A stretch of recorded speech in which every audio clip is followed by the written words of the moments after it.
Do do do. Do do dee da do do dee do. There's no audio. Is it working now? Let's find out.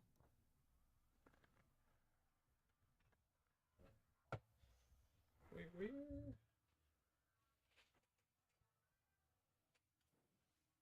Here it is.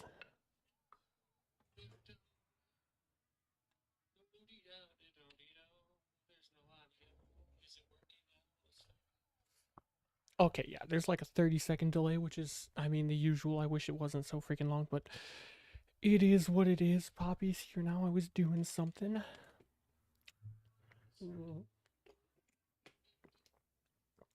Goss Enjoyer and guy who I know who you are, but I can't pronounce your name because I don't speak Russian. But you're always in my streams and I love you. Now let's turn this down so there's no. There we go. That way we don't have any echo. Put this here. Oh, and we're chilling. I have started this stream for the purpose of having more eyes and minds to help with the creation of some builds. Because I've got some pretty juicy stuff I've got going. But there's too many options to choose of things that can't work together, but they're also good, so I need more opinions on stuff. Dang it, I'm out of forma bundles. That's unfortunate. Max investment orbiter. Bro, I wish. I don't know if you've seen other people's before where they like filled the entire orbiter with rubido or argon crystal or something, so it's like a giant crystal cave. I've always wanted to do that. I unfortunately don't have like 30,000 platinum to buy that many of those decorations, and I also don't want to have to spend 10 hours putting them down, but that would be hilarious. My orbiter is kind of janky. It looks like the place of a hoarder, but that's totally fine because I'm 100% a hoarder, so it fits me perfectly. And we got all the floofs. I love floofs so much. They're the best thing in the world. Darth Eskar, I can't believe you came to me. You and all of your great conclave glory. Suck mutt. Why would you suck a mutt? Would you prefer the mutt to suck you? Wait. Don't take that out of context. That sounds weird. Don't take that out of context, please. I've been working on an Ember build. And the Ember build is getting really, really, really spicy. Like crazy spicy. Definitely my favorite build I've ever done by far. But the problem is there's several things that don't work together, but I want them to, but they can't, but then I have to choose because it all stems from heat inherits and it being a problem of too much power and not being able to make it all combine. Your honest reaction. There was no context. The context was it was his name, okay? There's context there. So. Before we get to the Ember stuff, though, I'm also still working on a Hildren video. I did the short video where I basically just shortly semi-explained surface level stuff I saw about the augment when it came out for Hildren, but I haven't done like a proper Hildren build video, which is pretty sad since I'm like the Hildren dude. I worship Hildren, and I haven't done a Hildren build video since they came out with her augment. But it's because I've been spending a lot of time testing Hildren and as many different helmet abilities as I possibly can. I've gone through like almost every helmet ability in the game, or at least the ones I have unlocked on Hildren, and so many resources because I just want to like see what stuff works with other stuff. And I think I mostly have what I want out of a Hildren build, but oh wait, I just realized I'm not on my base build. Fuck. But there's still a few things I'm not quite sure about, right? So where is, here we go, the Muscle Mommy build.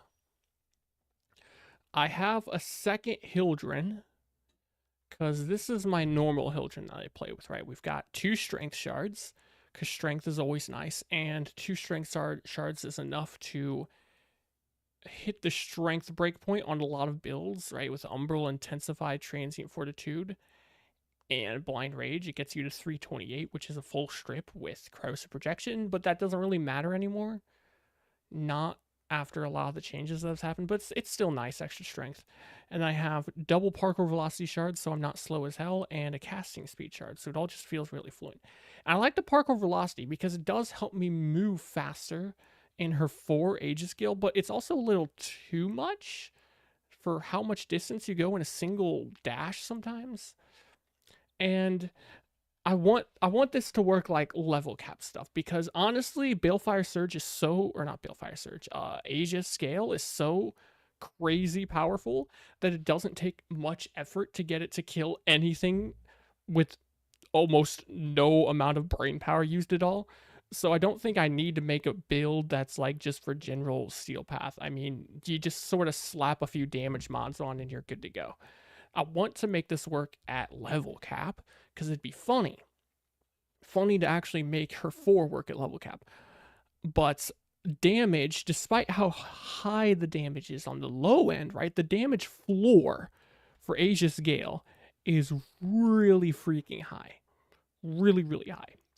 Like, you don't even need to put a mod in every mod slot on your Balefire to kill stuff in normal steel path. It's that crazy. But the damage ceiling isn't so high. It struggles a lot on the high end. Even up to like level 5000 starts to struggle. So I needed more damage, but then I'm also struggling survivability wise because we get one shot. But if we get one shot, our shields are gone. I never die. Dying is not an issue. Dying is so easy to avoid because we have a 3.5 second shield gate. Hildren is so easy to not die on. The problem is that when we get our shields one shot, yeah, we're not dead because we have a crazy shield gate, but we also don't have shields, which means no abilities, which means we're not in our 4. We get forced out of Aegis Storm and out of Balefire. And that's a really big problem. And it completely screws me over. There is a couple ways to try and fix it or mitigate it. I wanted to use Kome's Helminth. I don't have it unlocked yet though. And there were a few worries I had about it, and I can't confirm this, but I was reading somebody else that had, or reading something someone had posted about using Omamori on it, and while your shield gate is active, supposedly the timer pauses before Omamori can even proc again, which would completely kill it on Hildren. So that doesn't work.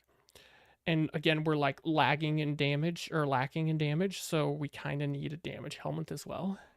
So the only real way to keep myself alive, or not alive, to keep myself from getting forced out of Aegis Storm at level cap is to have a teammate that's Revenant, so he can give us Mesmer skin. Now, that's not like that much to ask for. It's a team game anyways. It's co-op. You're usually going to have 4 people, and Revenant is the most played Warframe, especially at level cap with stuff. So it's not asking for much. It's just a little bit unfortunate. So for now, I'm probably just going to have to deal with that being as it is. I can't really fix the survivability otherwise. Not that I can think of, because I've tried so many different things. So the damage is the other thing, the thing I wanted to try to make better. And so giving up the casting speed, because we don't need the casting speed as much. And giving up the parkour velocity, unfortunate, but not the end of the world. So I made a second Hildren, and we have 5 strength shards to maximize our damage, right? So that's an extra 45% over the other build. And strength shards triple dip on our damage because it affects Balefire's damage. It affects the damage scaling bonus from Aegis Gale. And it affects the damage bonus from whatever our damage helmet is, which right now it's Roar. So strength is triple dipping our damage, which is why it's very, very nice to have. Some good CC to avoid hits. So that I tried that and it worked, Sometimes it helps, but it doesn't fix the problem entirely. We already have crowd control from Aegis Storm a pretty good amount. Any enemy without overguards just immediately getting picked up around us. So that's not an issue. But what is an issue is enemies that snipe us in Xmas abilities. I could go Silence, and I ran Silence on a few level cap runs with Hildren, and I liked it, but then I didn't have enough damage. And Silence, while it helps a lot, it does help a lot to keep us from getting forced out of our 4. It's still not enough to make it never happen. So it helps, but it doesn't fix the problem while giving up the damage, and then we just can't kill stuff anymore. And I was also tried running a Sentinel with like radiation procs. I tried running the Hound to be able to spread statuses all over the place. It was just a little wonky, and it helped, it just didn't fix the problem. For damage, again, we went with more strength shards, and I slapped on Roar. I tried Zada's Whisper, Eclipse, Roar, Nourish, you know, all of the typical damage increasing stuff. And I found Roar to be the best, especially with what we potentially go with on our Balefire. And the Balefire, I have I'm really torn with what I want to do with the Balefire damage-wise, because the two best options that I find from all of the testing are either Heat Magnetic or Gas Electricity. These are both very, very good, but I'm not sure which one I like more. Heat's Magnetic is decent, but our status chance isn't high enough that the heat procs are really doing anything for us. So the heat part doesn't really matter, I guess. But the main reason we have heat is because Prime Heated charges a huge amount of damage bonus, so we need that. And Magnetic is obviously great because Overguard can become an issue. So shredding Overguard, so A, they die faster because, you know, Overguard counts towards their health value in total, so it has to get shredded so we can kill them. And B, it makes it so that once their Overguard is gone, they can get lifted so that we're less likely to get whacked by them. So that, you know, Aegis Storm lifts them and they're fucked. So Magnetic is really, really nice to have. But it's also giving up potential damage we would have from a useful status effect for damage in general, right? Like, what about enemies without Overguard? So then there's Gas Electricity. And what's nice about this is neither one of these has a negative damage efficacy right there. That already is pretty huge. Gas has bonus against Infested Deimos, and then Electricity has bonus against Murmur and Corpus Amalgam, which is nice. And both of these have AoE, which means we get even more AoE on our already big AoE Balefire. Gas, every proc past the first just increases the size, not the damage, so it's fine that our status is so low. We have low status and high damage, so it's perfectly fine with Gas. It's not optimal for Electricity, but it's not the end of the world. So it's either more damage with Gas Electric, which is really good because we need more damage, or be able to deal with Overguard more. We honestly only need one proc of Magnetic for the double damage on Overguard to shred it. So I leaned more towards Gas Electric. So then we need to get Magnetic. But the only consistent way to get that and also get Viral, because we need Viral procs. So then if I go with the Sentinel, I can't I can prog Viral everywhere, but I can't put Magnetic and Viral on it at the same time. So then I would go with a Hound. But then the Hound also has a problem that when he starts spreading all of his stuff, it doesn't put the max amount of statuses on the enemy immediately. And he also gets downed a lot when we're flying around all over the place a lot of the time. And so only getting one Magnetic proc or one Viral proc on the enemy is a huge loss in damage.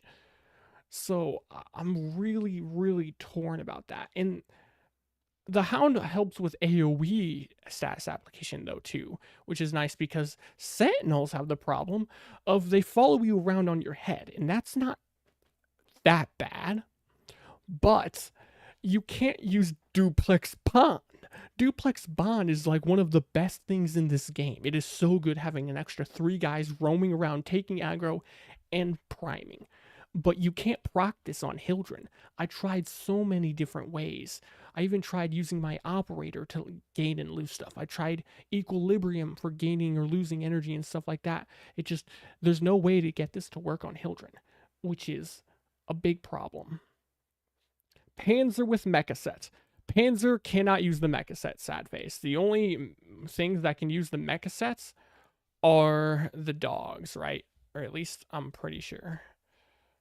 Mech. Yeah, you can't use a mecha set. Panzer works well for viral application, but it doesn't apply magnetic, and it also still has the problem of it dies a lot. So that's not nearly as big of a deal because of Panzer devolution. Though I find that when we're killing enemies really, really fast, so Hildren has a massive, massive AoE on Balefire with no damage fall off, and it also has, it goes through walls, and we're spamming this crap everywhere. A lot of the time, I'm hitting enemies and killing them and stuff before, or like moving to a new area or new group of enemies before our Panzer can even start spreading the viral quills fast enough. And so it just doesn't end up having viral on the enemy. I did a level cap run with Panzer on my Hildren, and there just wasn't viral procs on the enemies I was shooting 90% of the time. It was so inconsistent, which is very sad because for viral, yeah, Panzer normally is really good, but it just doesn't work well with this Hildren build. It's a very, very big oof. Other than that, though, the need for magnetic and decent status application, it's a pretty solid build otherwise that I've got. Because Roar is obviously a huge damage increase. We're going to be getting a crap ton of strength. It's going to be double dipping the DOTs, which means if I'm running the gas electric, the gas clouds actually end up doing some hefty damage. Like, you do some big damage with the gas clouds on the Balefire build, which I really, really like that. So that's pretty snazzy. I've got decent range, mostly just stretch, right? So that we get some more range because I don't want to give up strength to put overextended on. Rolling guard is nice because we remove a status and we get iframes. This is like the only way I cannot get forced out of my fourth every half a second. So this helps a lot. Still doesn't fix the problem, but helps a lot. Mars Anguish is just parkour velocity and sprint speed. Parkour velocity helps us. We can move around in our 4 faster. Combat discipline, Arcane Avenger, of course, because we need to get crits. Otherwise, we're not doing shit for damage. Aegis is nice because when that procs, we get 12 seconds of like invulnerability and just infinite shields. Prime Redirection, of course, for more shields. Umbral Intensify, Transient Fortitude for more strength. We don't go Blind Rage here because if our efficiency is nuked, then if we pick up too many enemies with Aegis Storm, our shields deplete at the speed of light and we get forced out of our forest. So negative efficiency is really bad. Bril's Hatred, because bonus efficiency is nice. Shield capacity is nice. It gives us more damage because we get more damage based off of max shields with Aegis Gale. And if we're not at level cap yet, the 20% DR while airborne does help. And negative duration on transient isn't the end of the world. You said you tried Nourish on her already. Yes, I tried Nourish on her already. The viral application just isn't enough on her 4, and the damage increase it gives as well as borderline nothing because we already have so much elemental damage on our weapon, like huge amounts of Pistol Pestilence, Prime Heated Charge, and Prime Convulsion from Nourish compared to something like Roar is inconsequential. It's worthless. And then it's fighting with the other damage types in the weighting with that 16% status to try to apply at least one viral proc. So it doesn't really work. We end up giving up way too much damage for an inconsistent amount of maybe a single viral proc sometimes. And if we have to shoot them like 3 bursts in a row just to hope for a viral, really, we would want them dead at that point. We need them to be dying as fast as possible. I do have Grimoire I found to be extremely nice here because The fire rates when we kill an enemy, this doesn't hold on for super long, but it's not very hard to get, and we at least get some amount of time of bonus fire rate. And then the strength bonus from Vome Invocation, that's maxed out 60%. And then we add in Madarai, Sling Strength for another 40%. Power Transfer is also nice for all of that delicious casting speed, but the extra 100% strength, even though it only lasts a short period of time from Grimoire and Madarai, it snapshots onto Balefire. Balefire snapshots when you cast it, and it's auto cast when you cast your fourth. So we can snapshot a huge amount of strength onto it. Now we've got Furax Wraith here for the extra fire rate, because there's not really anything else I feel like we need here. And fire rate is, more fire rate, faster firing, which means higher DPS. So that's pretty snazzy. And secondary fortifier here just for a bit of overguard when we are in our Grimoire. So I only use the alt fire in Grimoire. I alt fire, hits a bunch of enemies. It actually does pretty hefty damage. If they're armor stripped, this kills at level cap. If there's a group of enemies with all the lightning chaining, it kills just fine. So it kills stuff, procs lock, canticle. We get all of the extra strength. We get at least a bit of overguard and secondary fortifier. Plus it helps melt the overguard when we cast this. And then I go straight into my 4 with all of that bonus strength. And, of course, using sling strength as well. But something I thought about was maybe secondary outburst. Where is it? Outburst. Here it is. I mean, it could be useful. The crit chance is pretty useless, but the crit damage could be nice. Though I'm not really sure it would be worth it. And then we would always have to build it up. I don't know. Might be worth trying, but I don't have the max rank anymore. Something worth trying is Nourish with higher range. So AoE can provide both CC and viral application. You'd have to sacrifice strength and efficiency, but that might be fine. The only problem with that is that then we need to get hit. Although, wait, that's actually not true. I forgot Combat Discipline would proc that. True, that might work. It has a 2-second delay though, and it is only 1 viral application for the nerfed version from the helmet system. I guess I could try that on a high range build. We could give that a shot. See if it helps at all. Hey man, hope you have a good stream. Been watching your videos for a few weeks now, and it's all solid content. Keep up the good work, and would love to see some Riven trolling, or Riven rolling. I was like, Riven rolling content. Oh, maybe. I'm glad you enjoy my videos. I feel like they're just mediocre at best, but I'm glad some people enjoy them. Maybe I should just hold on to Kuva and roll Rivens. I mean, I just blow through it as soon as I get Kuva. Like, I get it, I roll it, and then I move on, and I never get anything good. I've never rolled like a really good Riven before. It's never happened. And I've gone through millions of Kuva. I've been playing this game like 9 years, and I've never rolled a god roll before, which is just depressing. And I used to farm nothing but Kuva survival. Like, if I go here and look at my in-game time, fun fact, the stats here, only the amount of hours played, it only counts in mission. But a solid 500 or so of these hours is Kuva survival. Almost all of what I did was that back in the day. The Balefire augment might also help with that, or with what I said above. High range Nourish would also let your companion do viral while being set up for magnetic. True, then I wouldn't have to go viral on the companion itself. Perhaps. The Balefire augment, you said. Balefire Surge. I mean, it gives shields back and helps break nullifiers. I don't think the shields... I don't know. I don't really think this would do too much. It would be nice on... Oh, wait, no. Actually, no. This wouldn't work at all. This would be completely worthless. I forgot. Balefire Surge doesn't work because it only works on fully charged hits, and the alt fire from Aegis Gale can't proc it because it's not charged hits. So you can only really use one of these two. They don't work together, sadly. Tier list is your best video. For real. I know. It's amazing. I had recorded 3 other videos.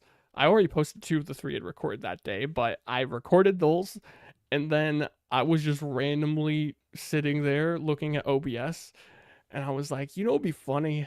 a tier list. It just randomly popped in my head. Other people have done it before. I just was like, hey, that sounds really funny. It'd only be like 3 minutes long, probably. And so I did it because it sounded entertaining to me.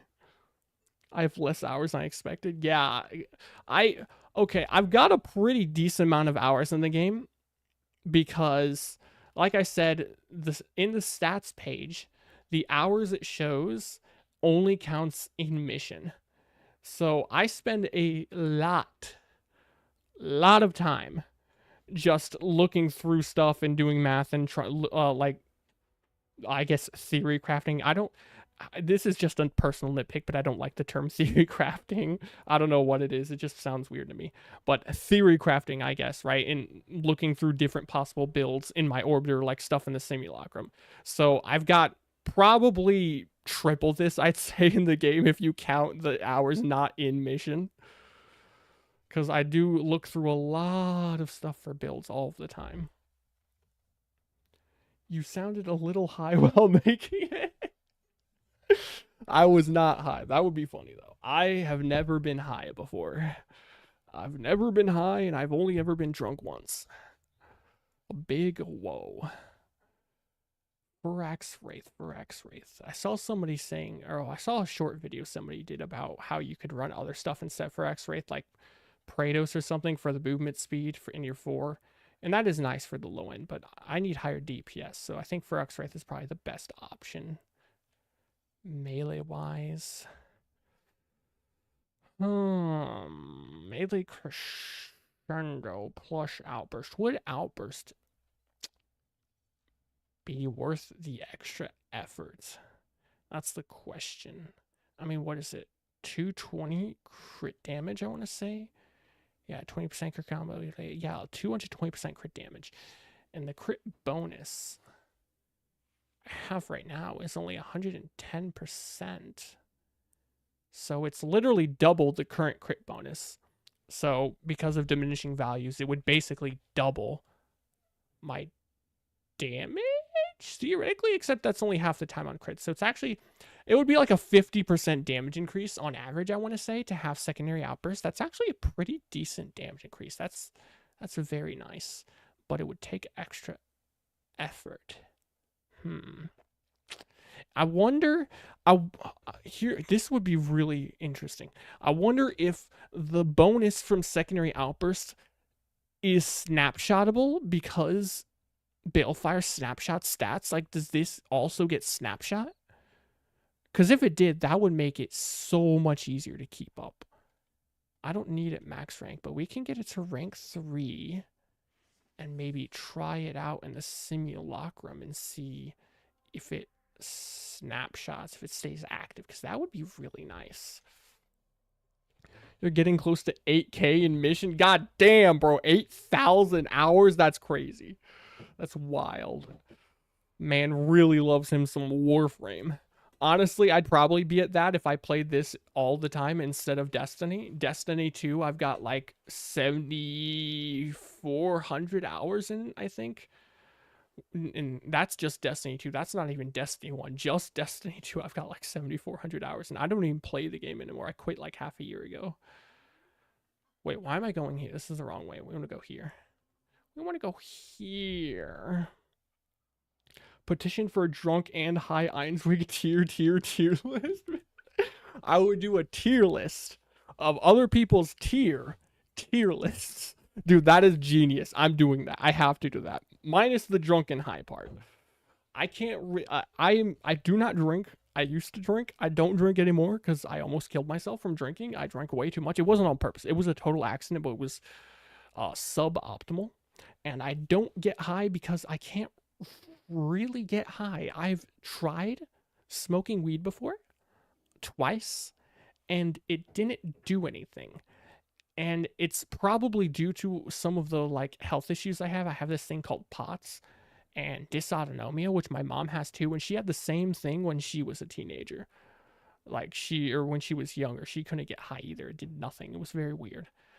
Maybe it's just how my body processes it. But like, I went to a friend's house once and he's like, here, you got to try this. And I'm like, okay, fine. I'll try to hit this blunt. So I took a massive whiff from a blunt like 5 times back to back to back to back to back.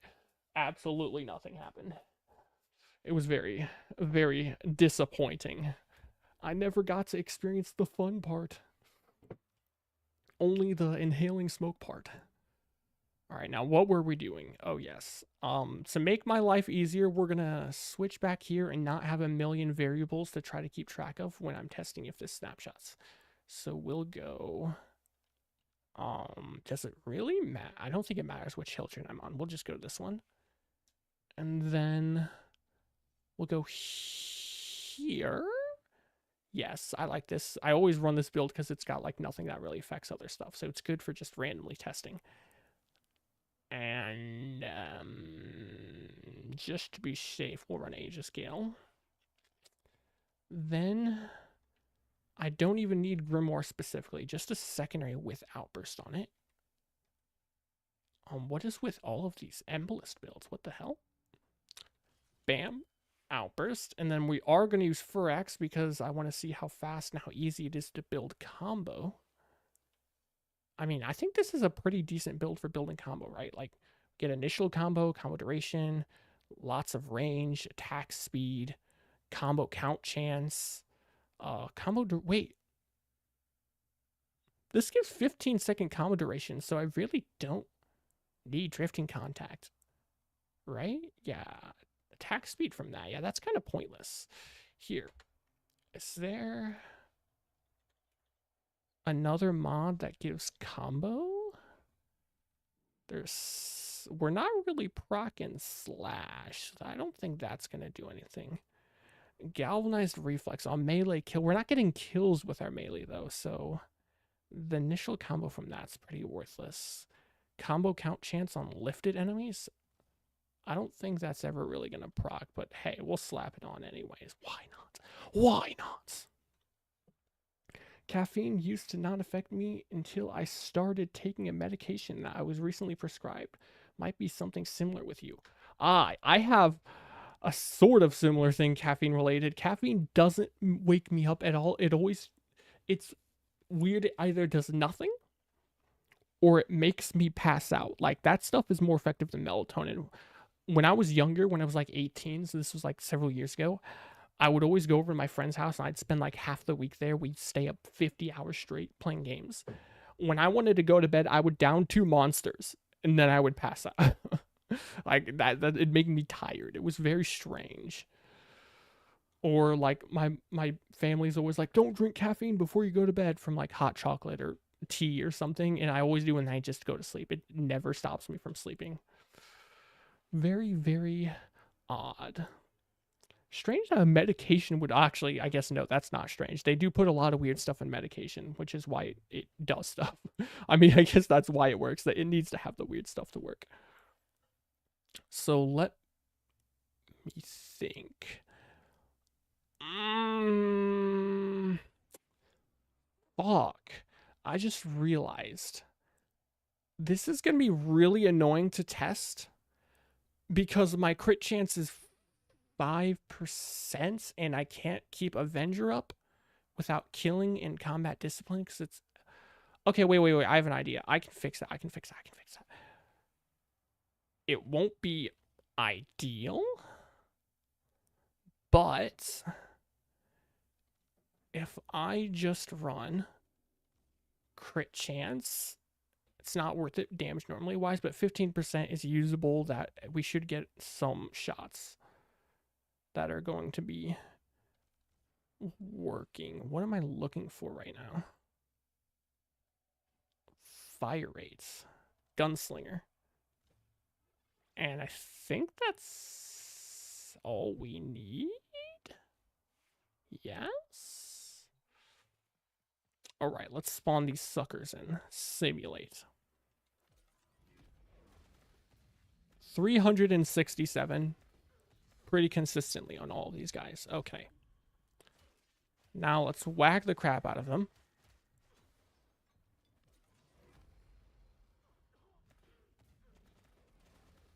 $894. Now we move over here so my shields don't drain, and all I have to do is let Outburst run out and then see if it snapshots. That's it. Easy as that. You got I speak English. Got explanation for my case, but I'll spare you the details. What? You don't want to give me all those spicy details? All right. It ran out. Here it is. Here's the moments. I have depression now. It does not snapshot. That's unfortunate. Well, strength snapshots on Balefire. But the secondary outburst does not. Damn, that really sucks. I mean, what would it take to keep it up? Okay, we would just have to recast every 30 seconds. That on its own isn't that bad, except it would reset any other buffs we have snapshot, which means if I'm recasting every 30 seconds, I need a sling strength again, and I need a grimoire buff again. And there's not always enough enemies to get all the stacks on the grimoire up. I'm also going to need Crescendo built up so that it can actually stay at max combo. Otherwise, I would also have to whack enemies to build my combo up every 30 seconds. And that sounds really, really inconvenient. But then I would also need this to be capable of killing stuff, though that wouldn't be that big of a deal. I would need an R5 Crescendo. What else? I mean, it's not that bad, is it? Is it?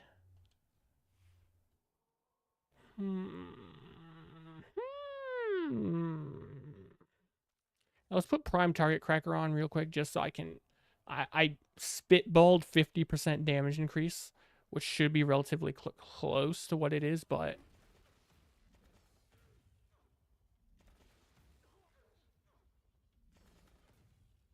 770, okay.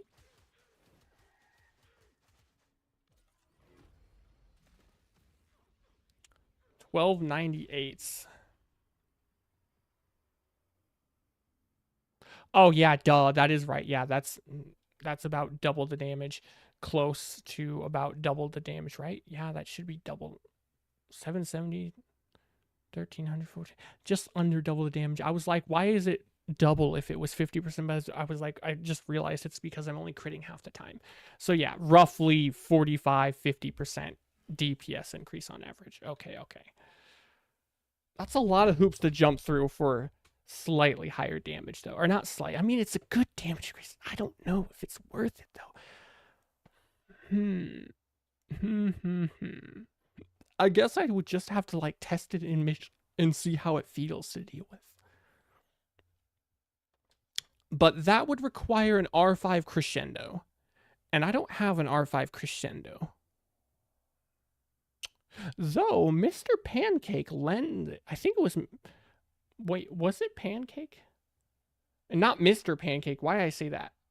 Pancake Batter. Sorry, there's more than one person named Pancake in the Discord server. Pancake Batter lent me Crescendo at R5, I believe, a couple months ago. So maybe they still have it at R5 and would be willing to lend it to me again for like a day or two just to test it out and see if it's worth using.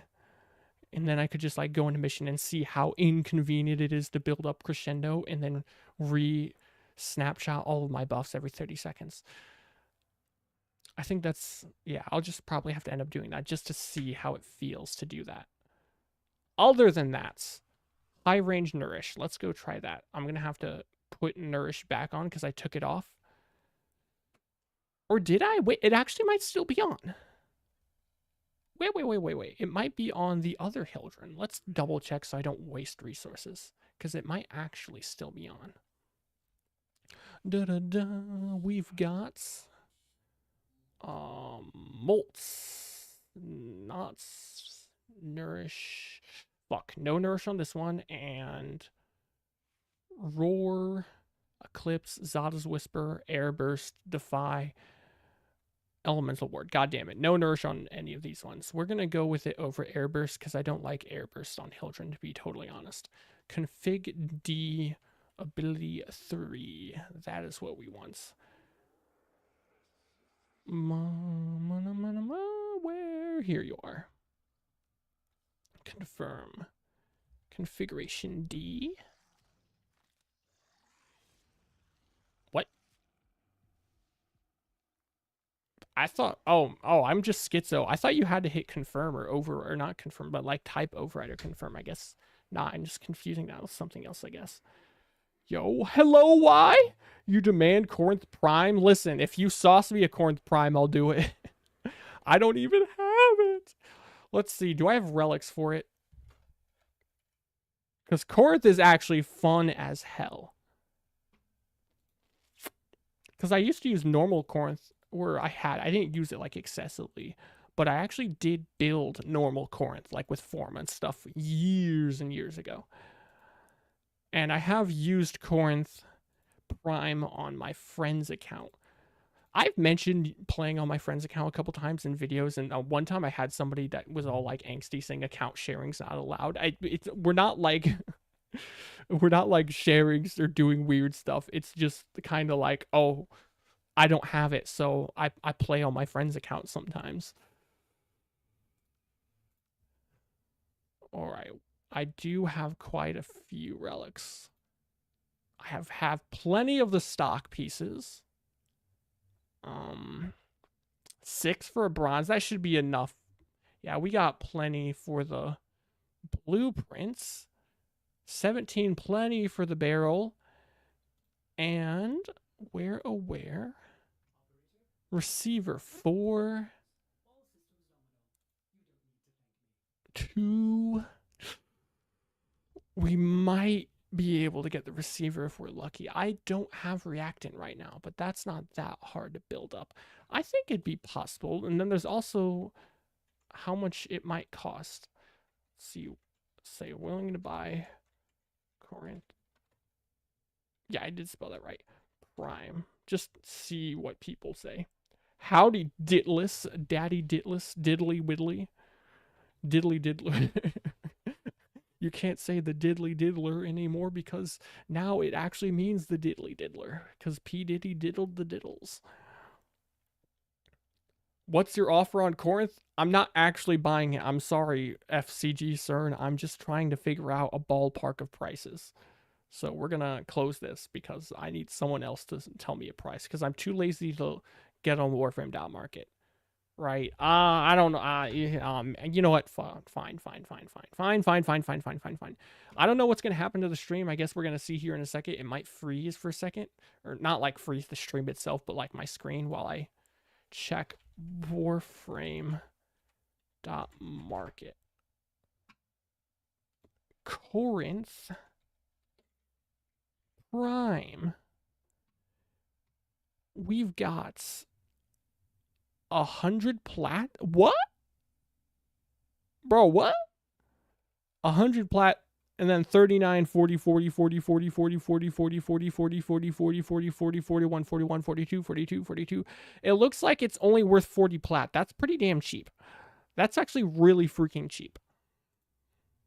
Honestly, I might just rather sell something and buy it instead of having to farm it because that would probably be faster. Do I want to rad share? See if I wasn't about to sell something to get it. Because, wait, 150? I'm going to say, bro, the fuck?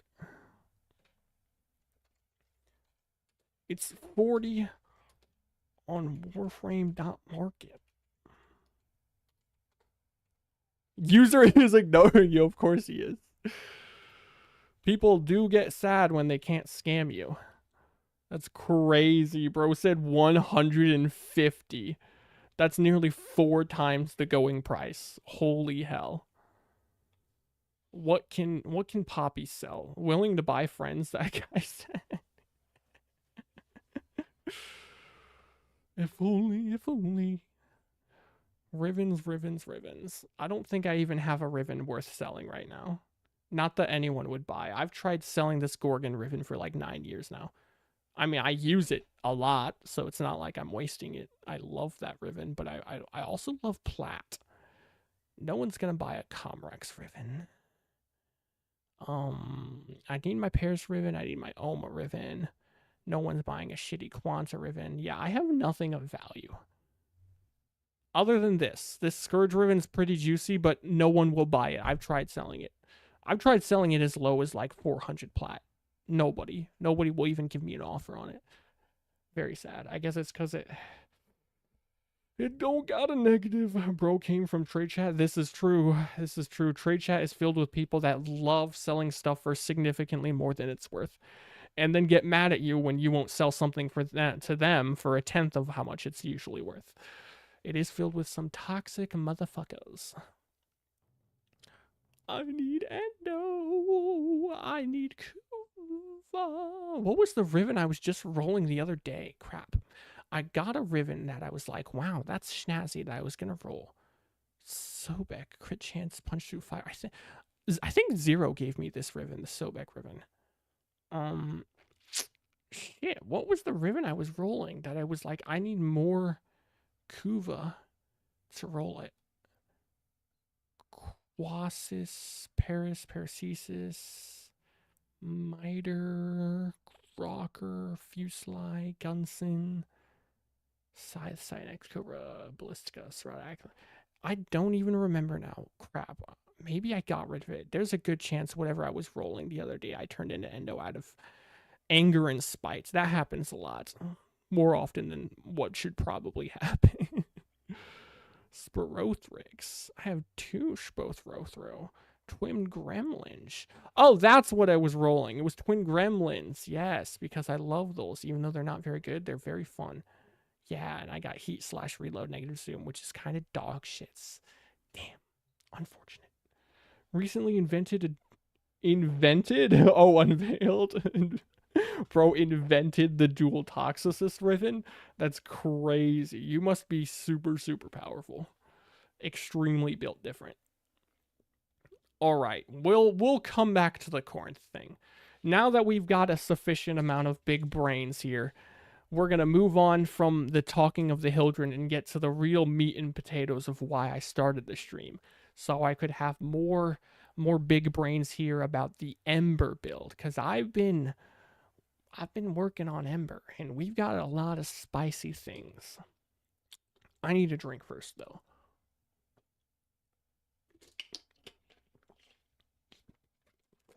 Oh. Okay. Oh, yeah, and I did put Nourish on Hildren, so we'll test that when we get back in the same simulacrum. So let's go there first, because the things I'm about to talk about are definitely going to need some visual stuff. You're gonna need to see that what I'm saying is true.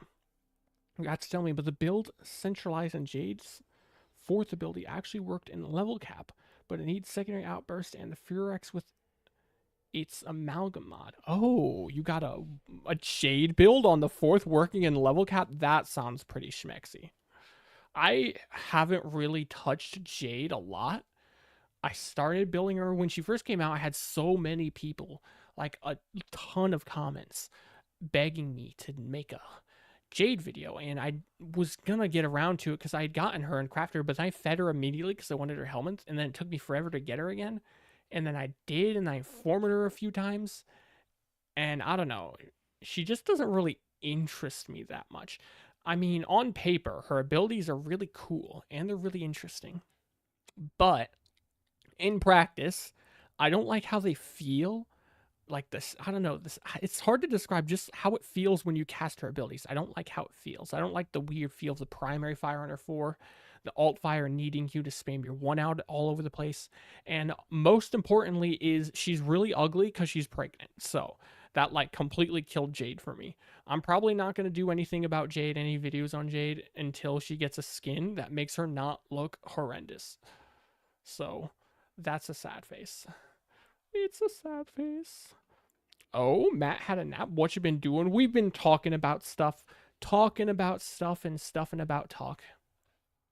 And now we are going to have this very delicious and much needed discussion about Ember and what I'm doing with making her build. Now, how it originally started, me getting into Ember again, is I was sitting there thinking and going through my old videos, trying to, think of stuff I hadn't done yet. Not that I don't have stuff to do, but I was just curious. And then I was like, oh yeah, I forgot my Ember video did really good. The best video, like view wise, and like also how much people liked it, I'd say, was the Ember video from when her skin first came out, the Ember Max investment video. It has like 16,000 views. That's the best video I've ever done. And it's also, up until now, the build I'm most proud of, because I feel like everything worked together so nicely. But I was like, you know what? We can update it and we can improve some things. So, and I'm also on PC now, which means it won't be such shitty quality. I've got a better mic. I've got better recording software. Because I'm on PC and stuff. So I wanted to do an updated video of the Ember build. And that's where things started to get really intense, because I have found and gone through so many different things on Ember. And oh buddy, there are things have gotten very complicated with the Ember build. Very, very complicated. Which is why I started this stream, so that I could have people help me decide on what would be the best or most convenient or most delicious thing to do. You've been playing some crazy Shade Prime Duplex Bond build. Shade with Duplex? That sounds interesting. That sounds very interesting, actually, now that I think about it. Because Shade's Invis doesn't let you shoot. Shade can't shoot enemies while it's invisible, so it can't prime anymore. But Duplex Bond can't go invis by Shade's precept, which means it could still prime with Duplex. Plus, it would draw the aggro on top of you already being invisible. That sounds extremely snazzy. That sounds very, very snazzy. I don't know why I didn't think of that. Duplex on Shade, I'm going to have to try that out with some stuff. Sitting there thinking, very proud of you. Yes, yes. Trying to use the brain I was given. Now, let us switch over to what we have going on in the Ember build. Let us begin. First off, I have replaced the 2 orange shards with 2 yellow shards. The 2 orange shards previously were for ability damage on enemies affected by radiation procs. And because it's multiplicative and we already have a bunch of strength and stuff anyways, that 30% extra damage was very nice.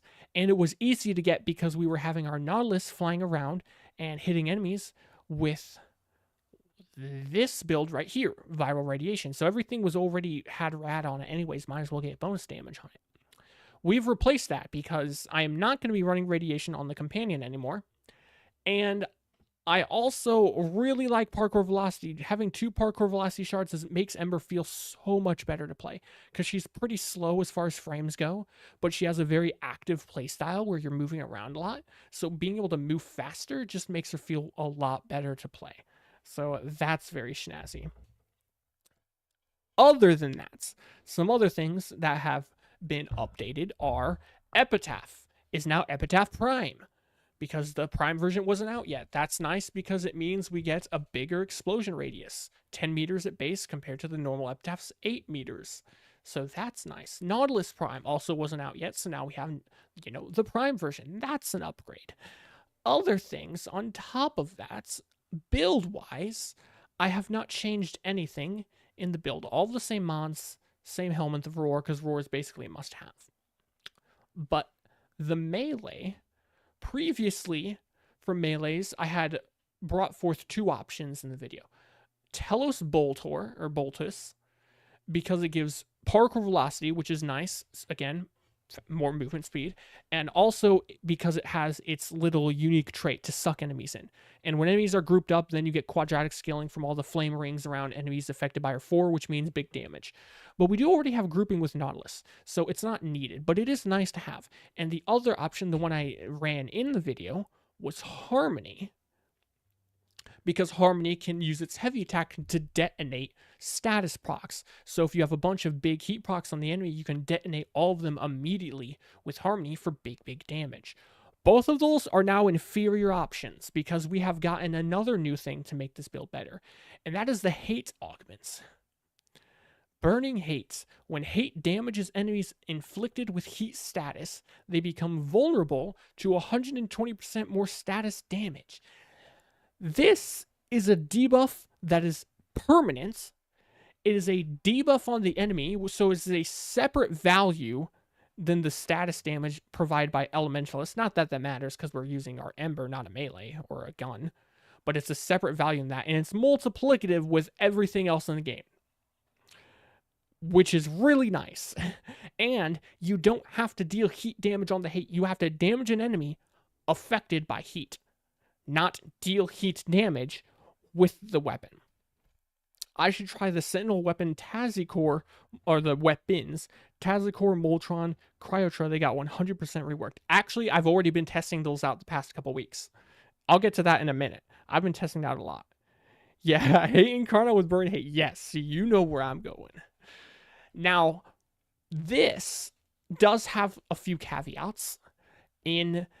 So Gaz did a video on it, and someone else, I can't remember the name, they were pretty short, straight to the point, which I liked about it, explaining how the augment for this only works if you hit the enemy after they have heat on them. It doesn't work on the hits.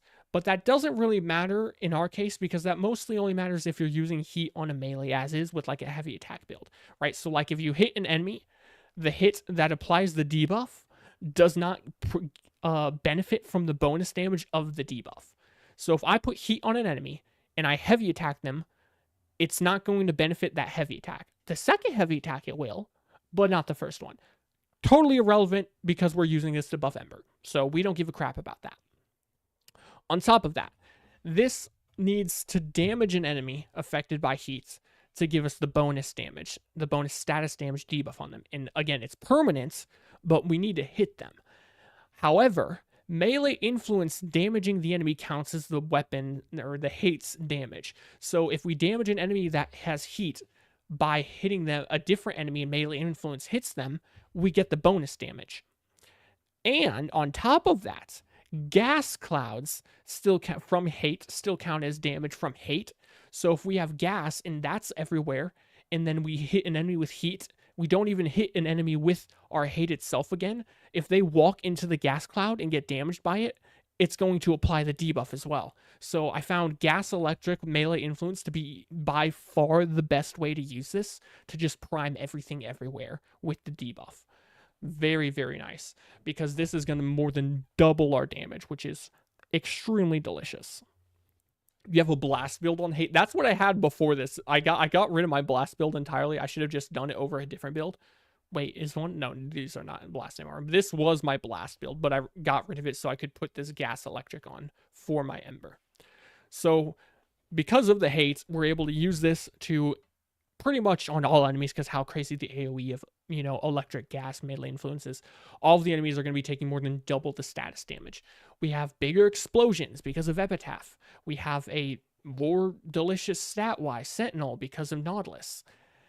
Also, last time I was using the Kuva Brahma as our primary, and the reason for that is our primary here is not meant to kill basic enemies. It is meant to kill acolytes, because Ember struggles with acolytes. That's our biggest problem a lot of the time, is we just really can't kill acolytes. And Brahma was nice because it's a projectile-based explosion, which ignores attenuation, damage attenuation on acolytes, which lets you kill them faster. But Brahma did have an ammo problem. The build I was using on it kind of actually struggled. And Brahma's also just not that great anymore in general, or at least not for like endgame stuff. That's where we switch over to Schmooper, aka the Strun, right? This is Strun, right? Or am I mixing it up with Boar? Yeah, no, it's Strun. Strun Incarna. Basically infinite ammo. It's an Incarna weapon, way bigger damage. It is still a projectile, and it is still explosions, so it still ignores damage attenuation. And we can run all these delicious mods, and we have gas on it. Gas eviscerates acolytes when you shoot gas into a crowd of enemies and the acolyte walks through and dies. And another big reason I liked Brahma, I mean, the reason I used it, and one that helps here, is I don't want a weapon where I need kills, okay? If I'm using a weapon with gun CO and, like, merciless and stuff, then I'm going to need to go around, kill a crap ton of enemies, build up all my stacks, then shoot the acolyte, just to kill the acolyte, and then go back to using my Ember. I don't want that. I want to be able to have a weapon that isn't entirely dependent on getting stacks up. The only two things that matter, because this is irrelevant, ignore this. The only two things we have to build up are Vendetta and Galvanized Hell. We don't even need Galvanized Hell build up. All we gotta do is kill one ad for Vendetta, and bam, we have almost all of our buffs and damage up on our Strun, and we destroy the Acolyte. So this has performed significantly better than the Brahma. So much, much better Acolyte killing weapon now. And it even builds stacks up faster than the build I had on the Brahma. So way more effective and way easier to use, and no ammo problems. Very delicious. Playing the assassination of the Archon hunt because your game, of course, repeating an assassination in an Archon hunt just because. That's actually extremely based, as the kids would say. So. We've gone over this. Mad Rai is what we're still using because Mad Rai is, power transfer, sling strength, very nice stuff. And, sling strength, we can snap shots onto Roar, which is always nice. But here, that's all of the basic upgrades, all right? All of that stuff is just nice, but it's not what I need help on. Things get complicated from here on out, all right? Because I've been testing a lot of different stuff with Heat Inherit and Sentinels and other stuff. Now, first off, we're going to need to switch builds so I don't have everything in the way. So we're going to switch back here. We are then going to switch to this build because this is just more convenience. Take that off. And then we switch to this, my normal epitaph, and we switch to this, and we take off this. Oh wait, actually first, we keep this on. So, very interesting. Something I didn't know when I created the previous video, because I did have secondary fortifier in it. So what is that at the time? Secondary fortifier, when you deal damage to an enemy, it siphons Overguard. You also deal 8 times damage to Overguard with the secondary. It has a very unique interaction with Heat Inherit. And that is, you can shoot the enemy, apply heats, and then deal damage with another ability and get the Overguard. So if I shoot this guy, look, I'm barely getting any Overguard. But because the heat is on him, now I do this. Look at that. Huge amounts of Overguard. Because it's counting that as the heat proc from the weapon, because that's how Heat Inherit works.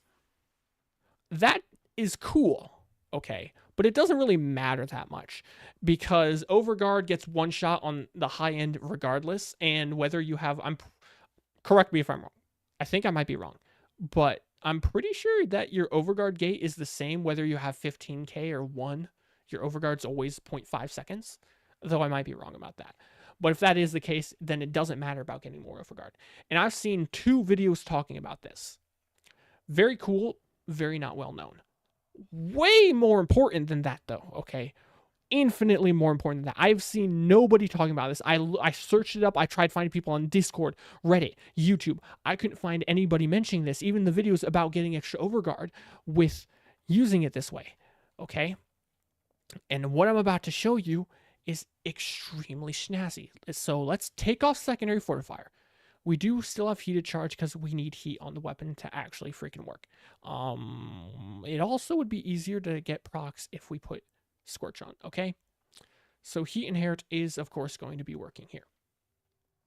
We are going to spawn in the enemy, okay? Come up here, and we use our 4. 1 heat proc. We are doing 4,101 damage on the enemy, okay?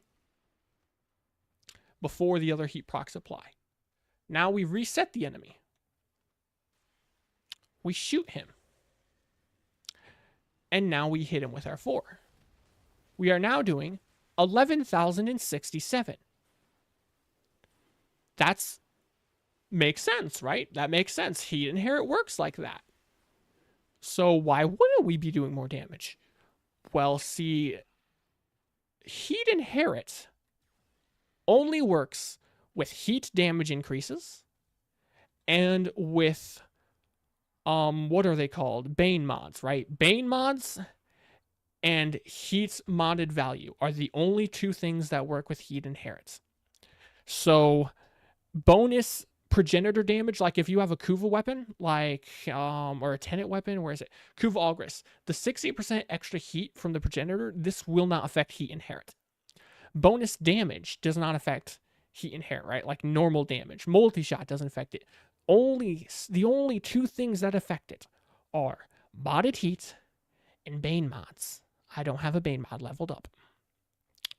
Except one more thing, which is the thing I couldn't find anybody talking about, which is secondary fortifier. So it was 11,000 damage before, right?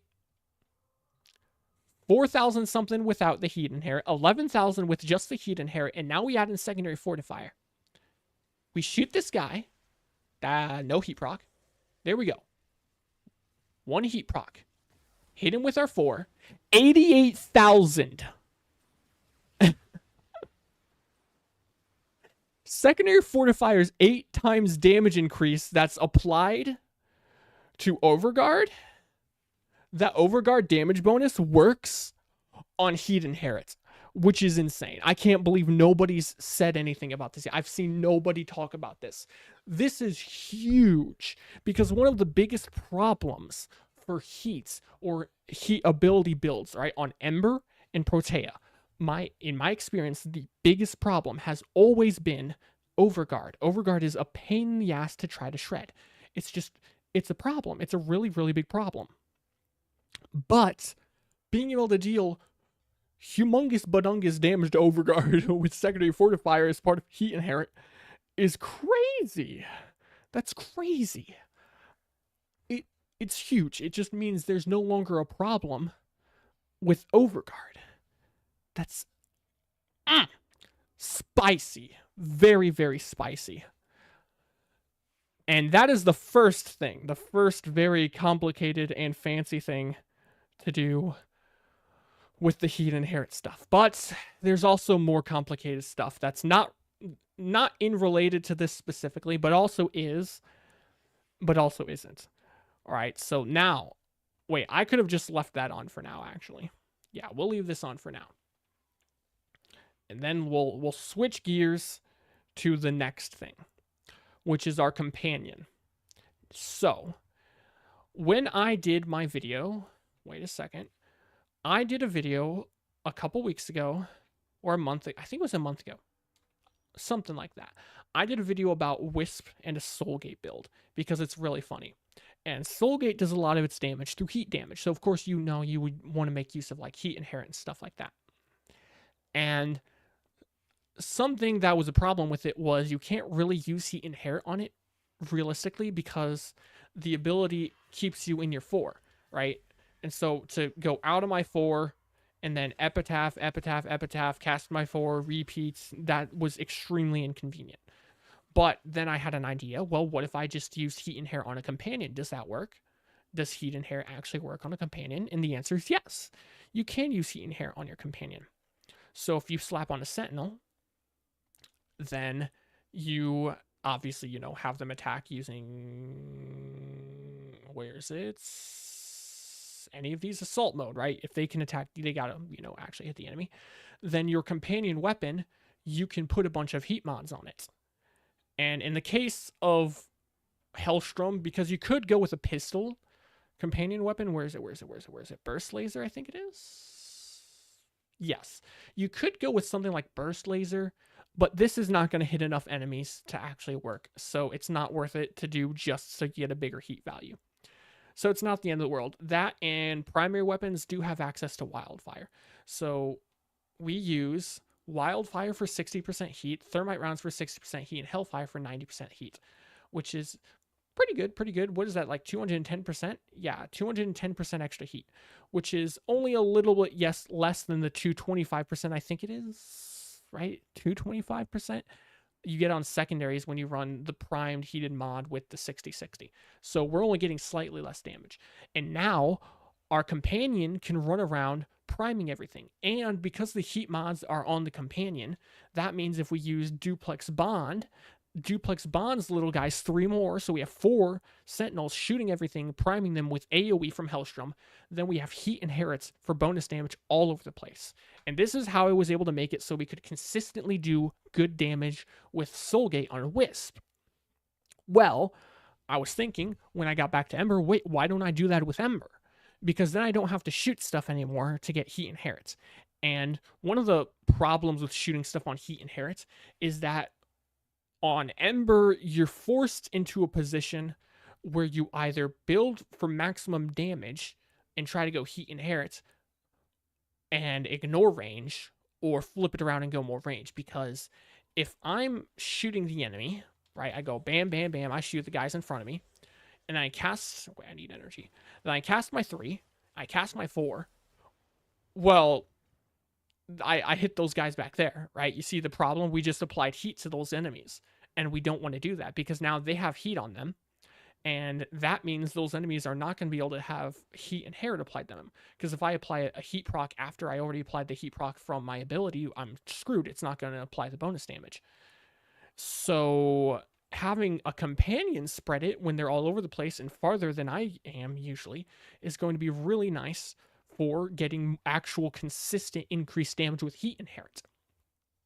But then I also started running into some issues. So, some things to talk about. First off, the mod Fired Up gives you bonus damage on heat.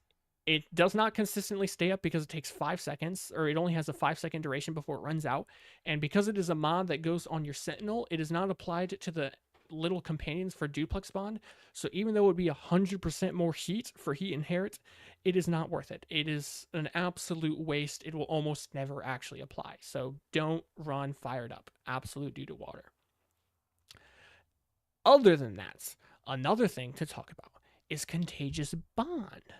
When your companion kills an enemy afflicted with a status effect, 50% of the status effect spreads to other enemies within 9 meters, max 100 stacks. So how this works, other than how it states, is if you apply a bunch of statuses to the enemy, it is going to take half the statuses from the enemy, and then those statuses deal half the damage value to the enemies it applies to. So you're actually only realistically doing a fourth of the damage with all of the statuses that are being spread. But that's only on one enemy, right? So like if there's a group of 5 enemies and they all have 100 heat procs of the same total value of damage, in the first 4 die, it's going to spread all of them onto the last guy. And because each is a fourth of the value, then that means you're doubling the damage on the 5th guy. So in groups of enemies, it doesn't really end up mattering that it's only 50% of the procs at 50% of their damage. It's still going to end up being pretty insane. But this only works if the enemy dies to the companion. So if I kill him, I don't get to have the spreading effect. But Heat Inherits, what it does is the first heat proc is whatever is going to be considered doing all of the damage. Because if I apply a heat proc with my Epitaph, and then I put 10 billion heat procs from literally any other source, and that enemy dies, it is dying to the Epitaph. Because the Epitaph applied the first heat proc, so it's considered by the Epitaph, which is why it gives the bonuses, for Heat Inherit. Which means if I'm using a Heat Inherit companion with Contagious Bond, I can spread so many heat procs for such an ungodly amount of damage. It is so much damage once it starts working. But then we run into issues. And that is just like with Fired Up, this is on the companion itself, which means Duplex Bond's guys will not work to get the buff. On top of that, you also can't run it at all, right? Because then I thought, well, okay, we'll just run it and I'll only get the spreading directly in front of me. Except if I have my Duplex guys spawn, they apply heat to an enemy, then my companion, the first one, applies heat and it dies, it won't proc Contagious Bond because the Duplex guy is the one that applied heat first, and the Duplex guy does not benefit from Contagious Bond. So then I'm forced into not using Duplex Bond, which means I actually give up a huge amount of AoE spreading with Heat Inherit, which is really unfortunate. And then I also end up, I need more amount of priming, right? Because then I can only prime stuff directly in front of me because my Sentinel's right on me. I tried Arc Coil. Arc Coil only applies the elements. It does not take into account the damage bonuses or the elemental bonuses. So if you apply heat with Arc Coil and Manifold Bond, and by having heat on your pet, it is not going to give you bonus damage because of heat inherent. So Arc Coil and Diriga, that's out of the question as well. Very, very sad. This is not the end of the world, because I did try this out in mission. Because of enemies dying, if you kill the enemies fast enough and you're running around, enemies are coming out spawn in like a survival void cascade, that kind of thing, it's actually not that big of a deal that you're like hitting stuff from so far away on Ember and everything, because you kill them pretty fast. So then I run Nautilus and I suck them up, and I'm using the Contagious Bond. Where is it? Yes, this one. I run around, they get sucked up, they get hit immediately by Hellstrom, I kill them, and it spreads all the heat to the other ones in the group, and it's a blender of death, and they all die. So, it's acceptable. It's fine that I can give up Duplex Bond, it's not the end of the world. But, here comes an issue. Another problem that blocks me is, because I'm applying the heat inherit for my companion, so that I can get Contagious Bond to spread, and also just so I have heat inherit all over the place without putting in any amount of effort normally, that means I can't prime with Epitaph, which means I am then losing the secondary fortifier Overguard bonus, which really sucks because Overguard is one of the biggest issues. So that's the problem. I'm of the three options right now, we either have priming with our secondary itself, and the benefits is we can direct exactly where we need the priming, and we get secondary fortifier for heat inherit, right? So 8 times Overguard damage as a heat inherit multiplier. Option number 2 is we have a companion with Contagious Bond and a heat inherit setup, so that we don't need to actively try to apply heat inherit with our secondary, and it just naturally happens all over the place. This is the least amount of effort build, okay? Not too much effort, and it's pretty consistent. But then, we don't get to have the Duplex Bond or the secondary fortifier effect. Option 3 is we forego both of those, and we go with a Death Blender instead, where we don't use the secondary for heat inherits, and we don't have Duplex Bond with heat inherit. We only heat inherit on the first Sentinel for the sake of being able to use Contagious Bond to have the little group of Death Blender to kill everything, which combined with Cordon makes for some really funny damage in like the groups that you suck in. But I can't use any of those threes with another one of them. It's only one option. I only get to choose one, but I want them all.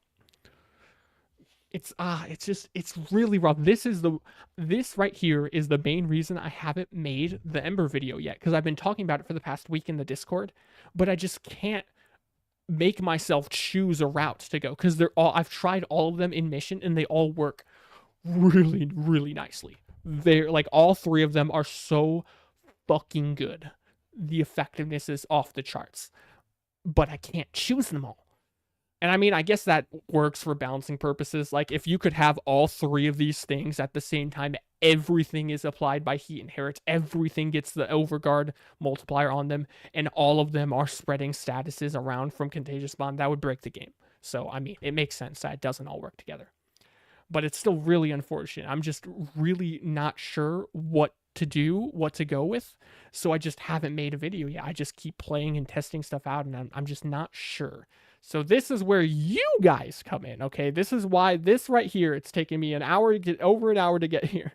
This is the whole reason I started the stream, so that you could help me decide on what to do here, okay? What do you guys think is the best option? I need a drink of Gatorade or liquid at all. My throat's dying. Hang on.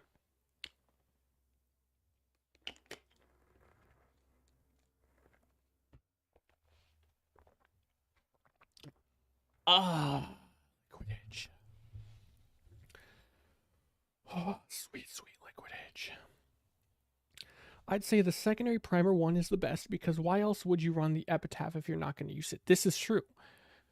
I would be able to run a different weapon if I wasn't priming with my secondary. That would be an option. Or I could still run the Epitaph in general, that would still be an option if I wasn't using a heat inherit, because I could go a viral build just for more consistent viral if my companion's not applying it directly where I need it. And I could still siphon overguard by shooting an enemy with secondary fortified just for a little more survivability. So my epitaph wouldn't be worthless. And I could also run a different secondary if I wanted as well. Like I could just go with Sunbeam of Death with Furris. That would be a funny option. So it's not like the secondary slot would be wasted necessarily. Also being able to direct them instead of gambling on what your sentinel's shooting at. And guaranteeing overguard. This is true. That's one of the main reasons I think this would be the way to go. Because with the secondary, I get to choose exactly where the heat inherit is applied. And with duplex sentinel setup, I might not be able to choose exactly where it is, but in all of my testing in mission and stuff, I don't find it to be an issue because the combination of Hellstrom being 5 rockets, also affected by multi-shot, also exploding, also tracking, and there's 4 sentinels around. Everything has heat on it anyway, so it doesn't matter. I can't choose exactly where it is. But in the case of the contagious setup, the Death Blender, this one is a little less consistent. Though it is at least mostly good for what's directly in front of me with Hellstrom. So, I mean, I don't know. I guess... So, it's not too bad, right? Like, whichever one I choose, there is going to be a level of consistency in where it is, where the heat is being applied. See, this is a problem. I start thinking, but this isn't so bad, but this works, but that is kind of good. It's my brain just, it's all over the place. Based on the info you've given, I'd pick the Epitaph one for consistency, but I personally try to compare their performances statistically. Yeah, I suppose if I could try to take like statistics value, because something that a lot of people do is they focus on like kills per minute, KPM, for people that like survival missions and stuff.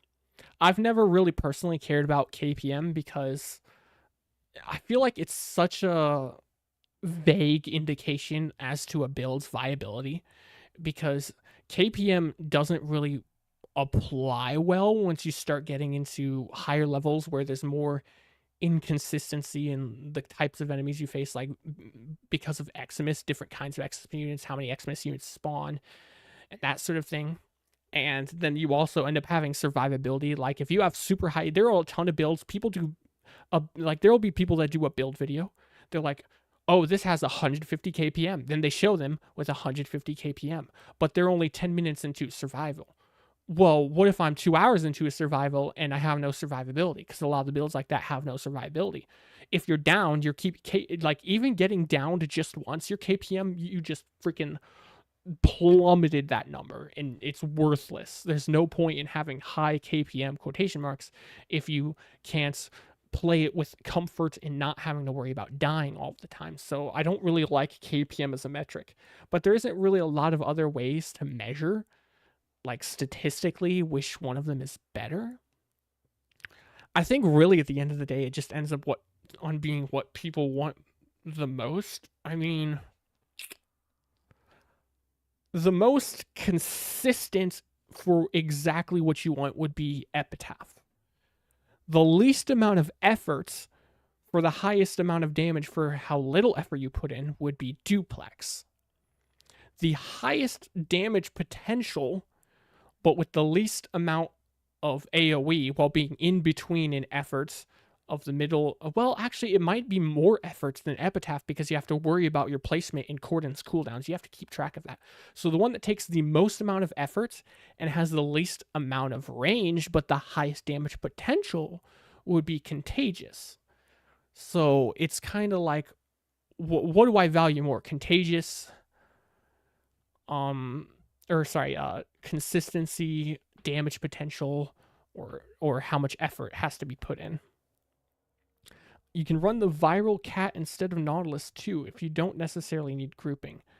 This is true, but I think grouping is worth it because when you group enemies together, the fire rings from Ember's 4th ability overlap, which gives quadratic scaling damage, which makes everything die unbelievably fast.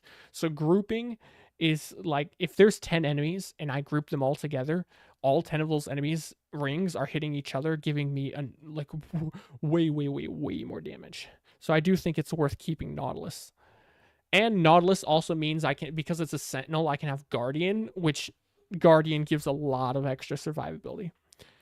You don't think KPM is a good statistic without context? Yeah, if there was context to like exactly what you're doing and comparing a build to another build tailored to killing large groups of ads for what you're doing, then I think it can be useful. Like, I don't think KPM is a worthless statistic, but in this case, I don't feel like it's really the best way of measuring them, comparatively speaking. Also, you don't need survivability if you're running Shade with Duplex, but I don't know how it would work with Heat Inherits. Yeah, and then I couldn't use my weapon because with Shade, you gotta only use your abilities, and Ember can't kill like Acolytes with her abilities, which is why I'm running Strun as the Acolyte killer or like Chonky Chonk enemy killer. So, and I'm using Hate. I'm using Hate to spread the bonus damage from that, so Shade isn't really an option because then I would have to give up using all my weapons. Like a 120 kpm build means nothing to me, but 120 kpm over an hour on solo Mott is meaningful. Yeah. What's my helmet on Ember? I have Roar because Roar is head, neck, head. I don't. Well, fuck. What is that saying? Something above all of the others. Head tall above all the others. I don't remember the saying, but it's by far the best helmet option because it's bonus damage and it works on abilities and it double dips on DOTs. So having a double dipping damage increase to all of our fire on our Ember is pretty massive for our damage, which is very, very delicious. You know what? I think I have a good idea for trying to figure out the best. What if we. Hang on a second. Let me go to OBS real quick. I'm going to hope I don't accidentally, like, wait, yeah, before I do it here, let's. Okay, we go here. Pictures. Open with Microsoft Paint.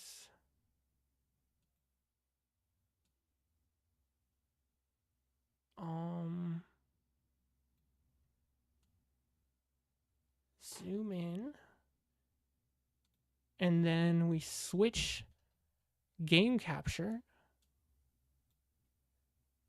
to display capture. Wow, now you see my whole screen. Okay. I had a big brain idea. I think. Wait, this is not showing the whole thing on the screen. There we go. That's better. All right. Here's what we do. Here's how we help decide. Oh yeah, Roar is good since it applies to companions too on top of all of the bonuses. Yes, that helps as well. Being able to apply to companions and make them do it as well makes it extra spicy. All right, we just how do I do this? We're gonna separate the three, and then we go to text. We just have to rank them. Okay, what are the most important? Wow, that is really, really big. It's like 25. That's still a little larger than I would like. Let's try 20. Okay, that's good. All right. So, duplex. Wow, I'm really bad at this. Bro, why is it so low? Contage. I'm just going to do that for contagious. And lastly, epitaph. What we're going to do is we'll rank them based off points, okay? What are the 3 metrics that we can use, okay? I'll delete here, down here. Okay, the 3 main metrics are damage. Wait, we want this slash. Damage. Comfort. Right? I mean comfort or effort. I guess effort would be a more consistent way of saying that. Oh, this is going to go down. I want this to go all the way across, so we'll have to start another one. Damage. Effort. Wow, It cut itself out. Hang on, hang on. Oh, it's not filled.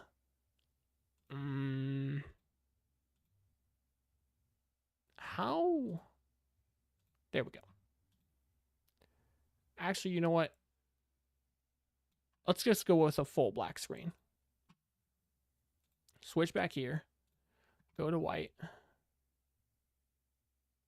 Switch back here. Duplex.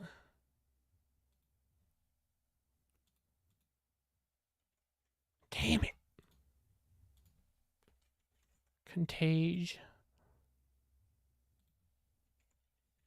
Epitaph. Hey, Eins, almost at 2K subs. Yes, sir! We're so close. We just hit 1,900 yesterday, I think, which is huge. Fun fact.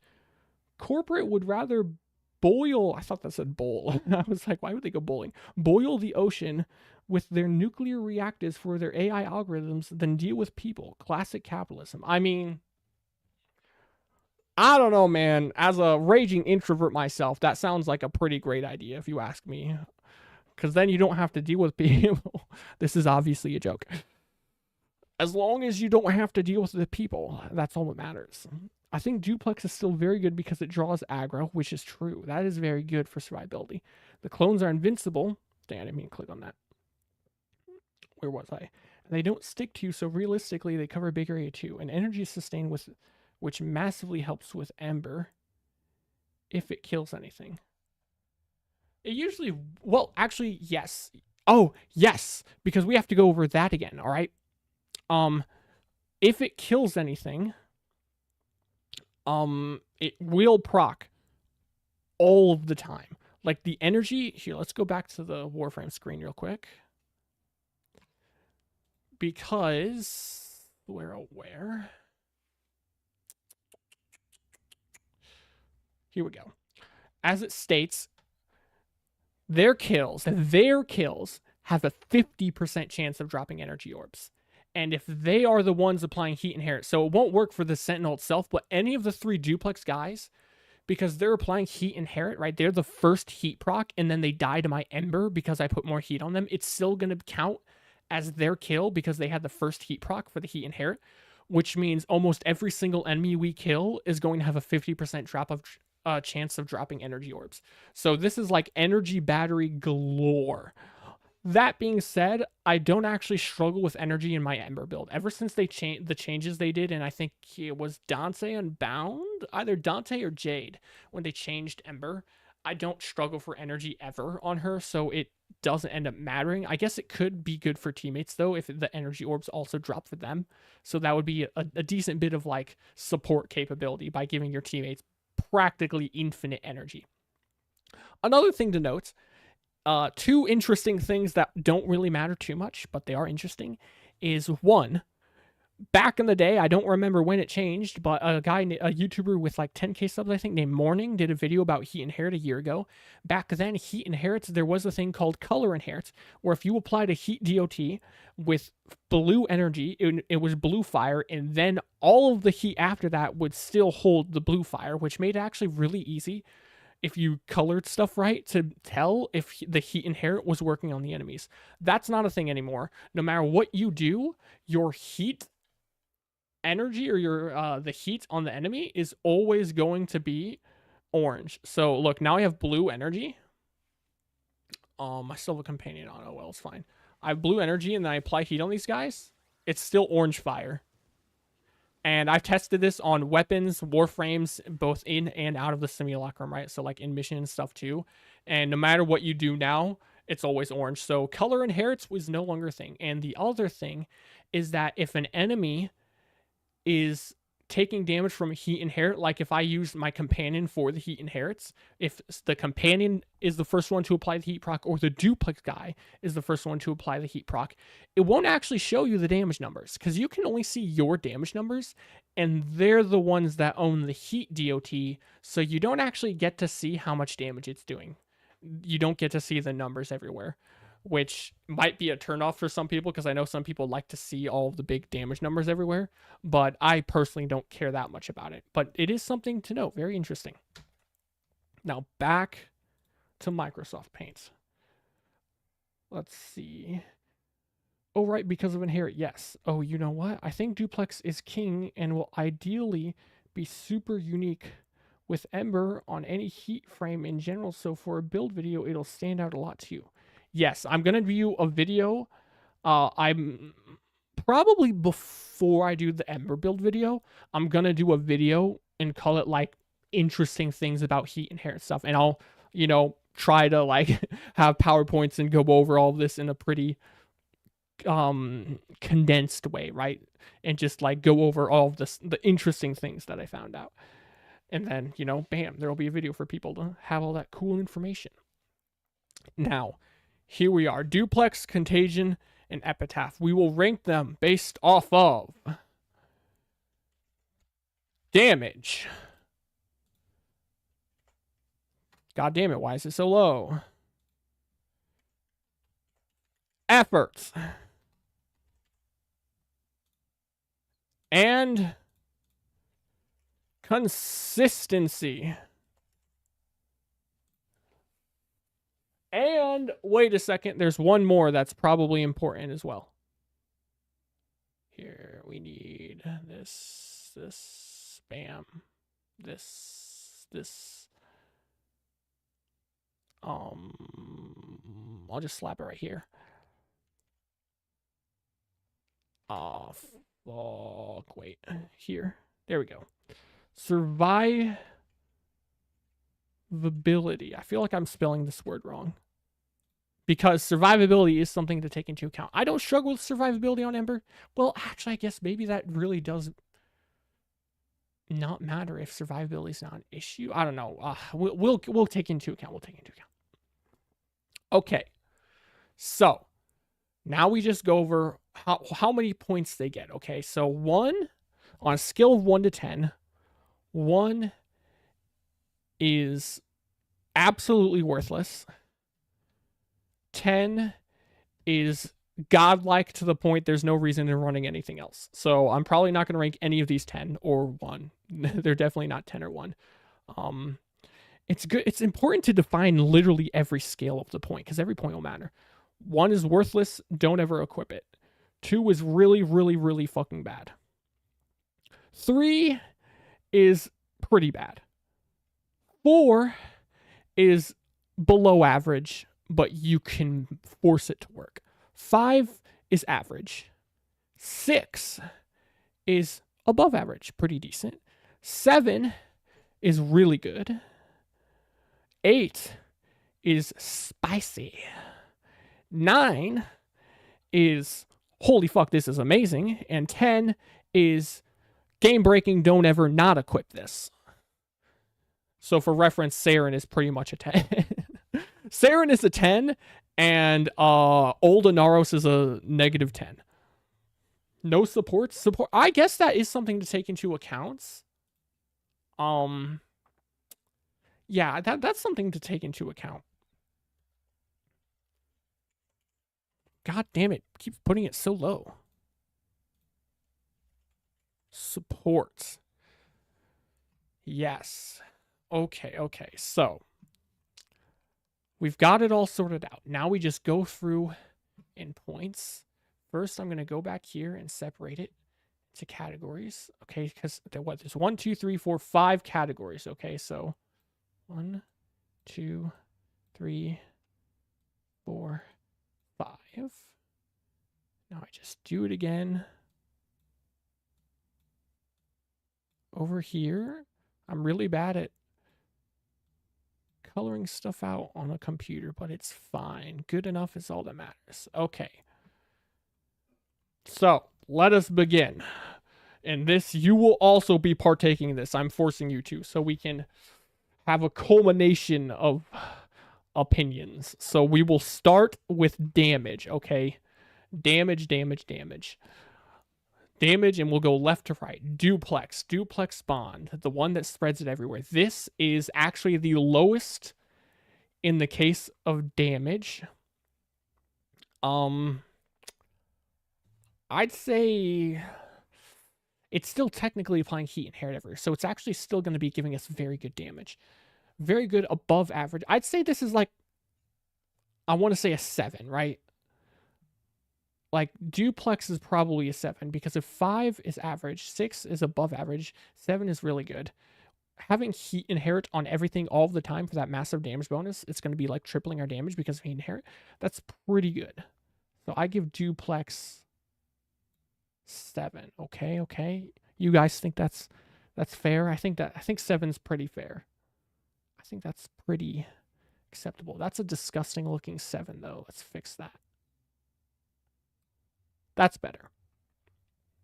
Contagion. This one is not a 10, since 10 is like unbelievably good, but the amount of damage, you haven't seen it. I really should have saved a clip. I should have recorded it, but when I was testing it, I was on my PlayStation, and it's really hard to like clip stuff and do that on there, but that would have been nice to have. But trust me, bro. I can show it later if need be, or show it in a video, but the damage you do when everything does get sucked in on with Cordon on Nautilus and Contagion spreads after the first kill is ridiculous. Like thousands of heat procs, and they just die so fast. I think Contagion is a solid 9 damage wise. I think 9 is pretty accurate. That's a horrible looking 9, but oh well. Then Epitaph. Epitaph is worse than Contagion damage wise, but higher than Duplex. I mean, we get more damage, I guess, to Overguard. So maybe Epitaph could realistically be a 9 as well. I mean, how much? Let's think about how much damage increase on average. How much more damage in total per mission will we be doing Contagion versus Epitaph? Contagion is going to give us huge amounts of damage in small groups. Epitaph is going to give us huge amounts of damage on anything with Overguard. So what consistently happens more and is needed more? Overguard damage or health damage? One thing to keep in mind is that ragdolled enemies cannot spread status via contagious spawn. Yes, this is true. But unless your teammate is ragdolling, we don't have any ragdoll in this build other than Fire Blast. And Fire Blast, while we are spamming it without slow, the enemies get up pretty fast. And as soon as they get up, that's usually when Cordon sucks them in. So you do notice it sometimes if you Fire Blast at an inopportune time right before Cordon runs out, right? You Fire Blast, then it Cordons. Cordon doesn't suck. Contagious doesn't proc. Everything goes downhill. But in mission when playing, I didn't have that happen too often. Like, I'd say maybe 10% of the time. But the rest of the time, it was pretty consistent in not screwing us over. So unless you have a freaking Vobin fucking you over with his Vortex, you shouldn't have to deal with Ragdoll as an issue too much. I think Epitaph will give more because of Overguard, and if not, that Encumber too. True.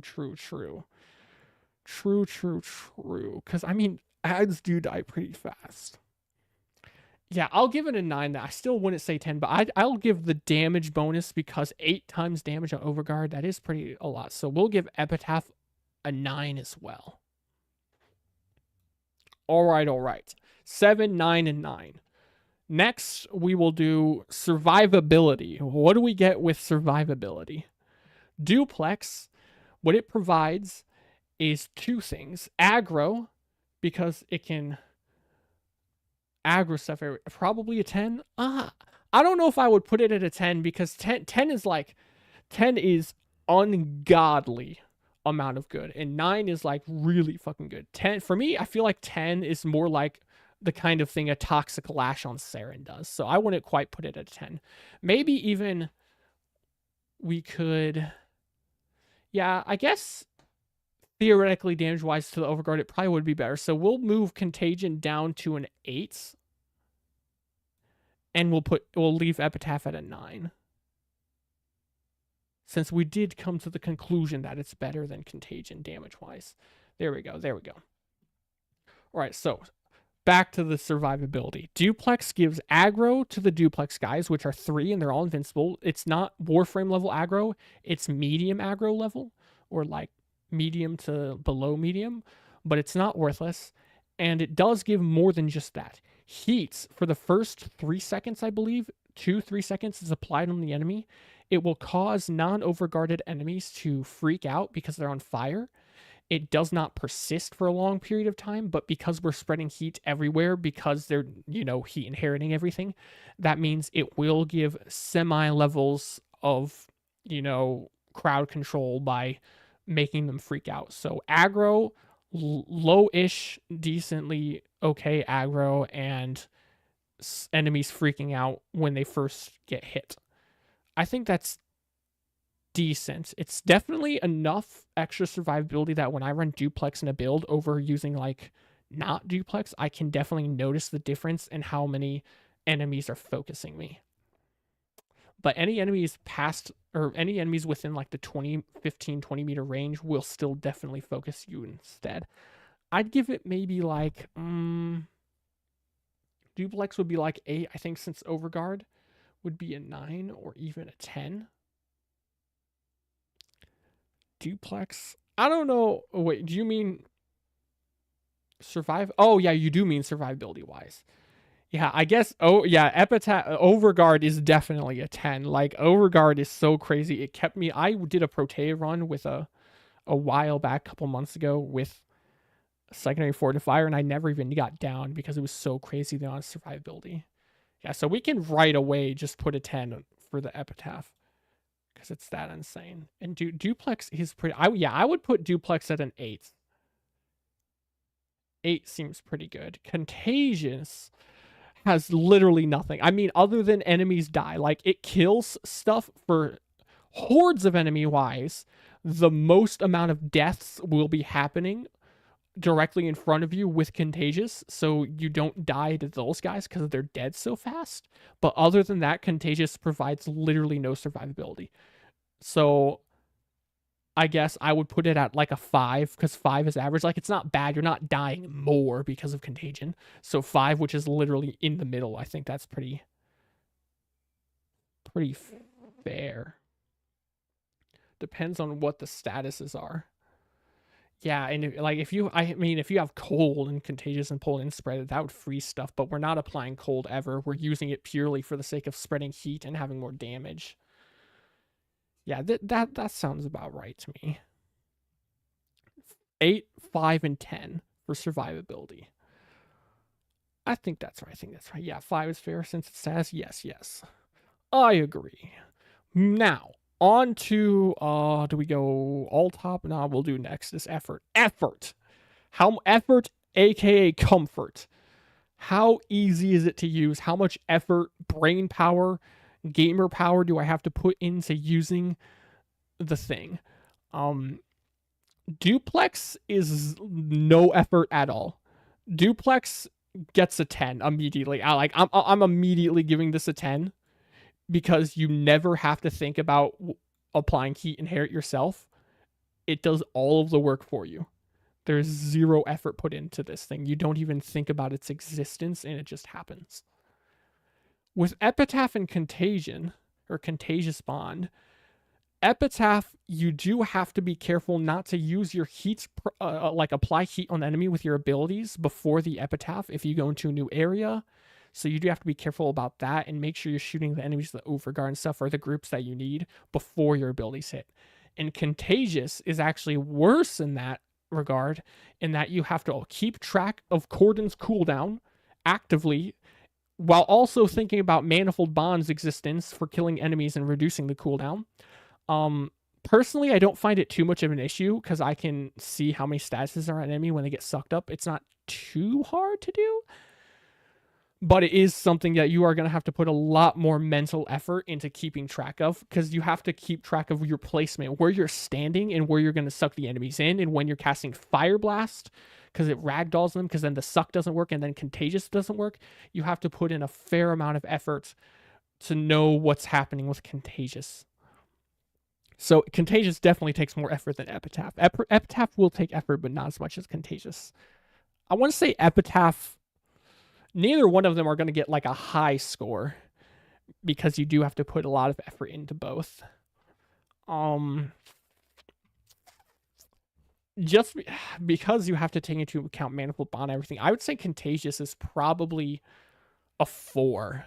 Like below average as in putting in more effort than you normally would for sure. If not a 3. 3 or 4. I'll let you decide. 3 or 4, you tell me. And then epitaph, I'd say epitaph is like a 5, right? Or I put epitaph at a 6, right? It's not any more effort than you have to put in with other builds normally, right? With like placing and priming and stuff. I don't feel like it's that much effort, relatively speaking. It's not too bad. Yeah, you're right. Contagious doesn't take any extra physical. Contagious takes no extra actions performed. That is true. It is purely mental effort.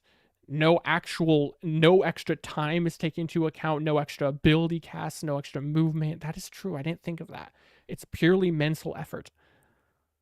Yeah, epitaph, you have to swap weapons because we are going between epitaph and hate because we want to use hate to make the enemy take more damage. Ooh, see, this is why we're streaming this right now because I wouldn't have thought of that. Ooh, because that definitely gives contagious a higher score than it would have gotten. Oh, I almost want to give it. Maybe contagious gets. I feel like instead of 3 4 contagious, maybe like a 6 or a 7.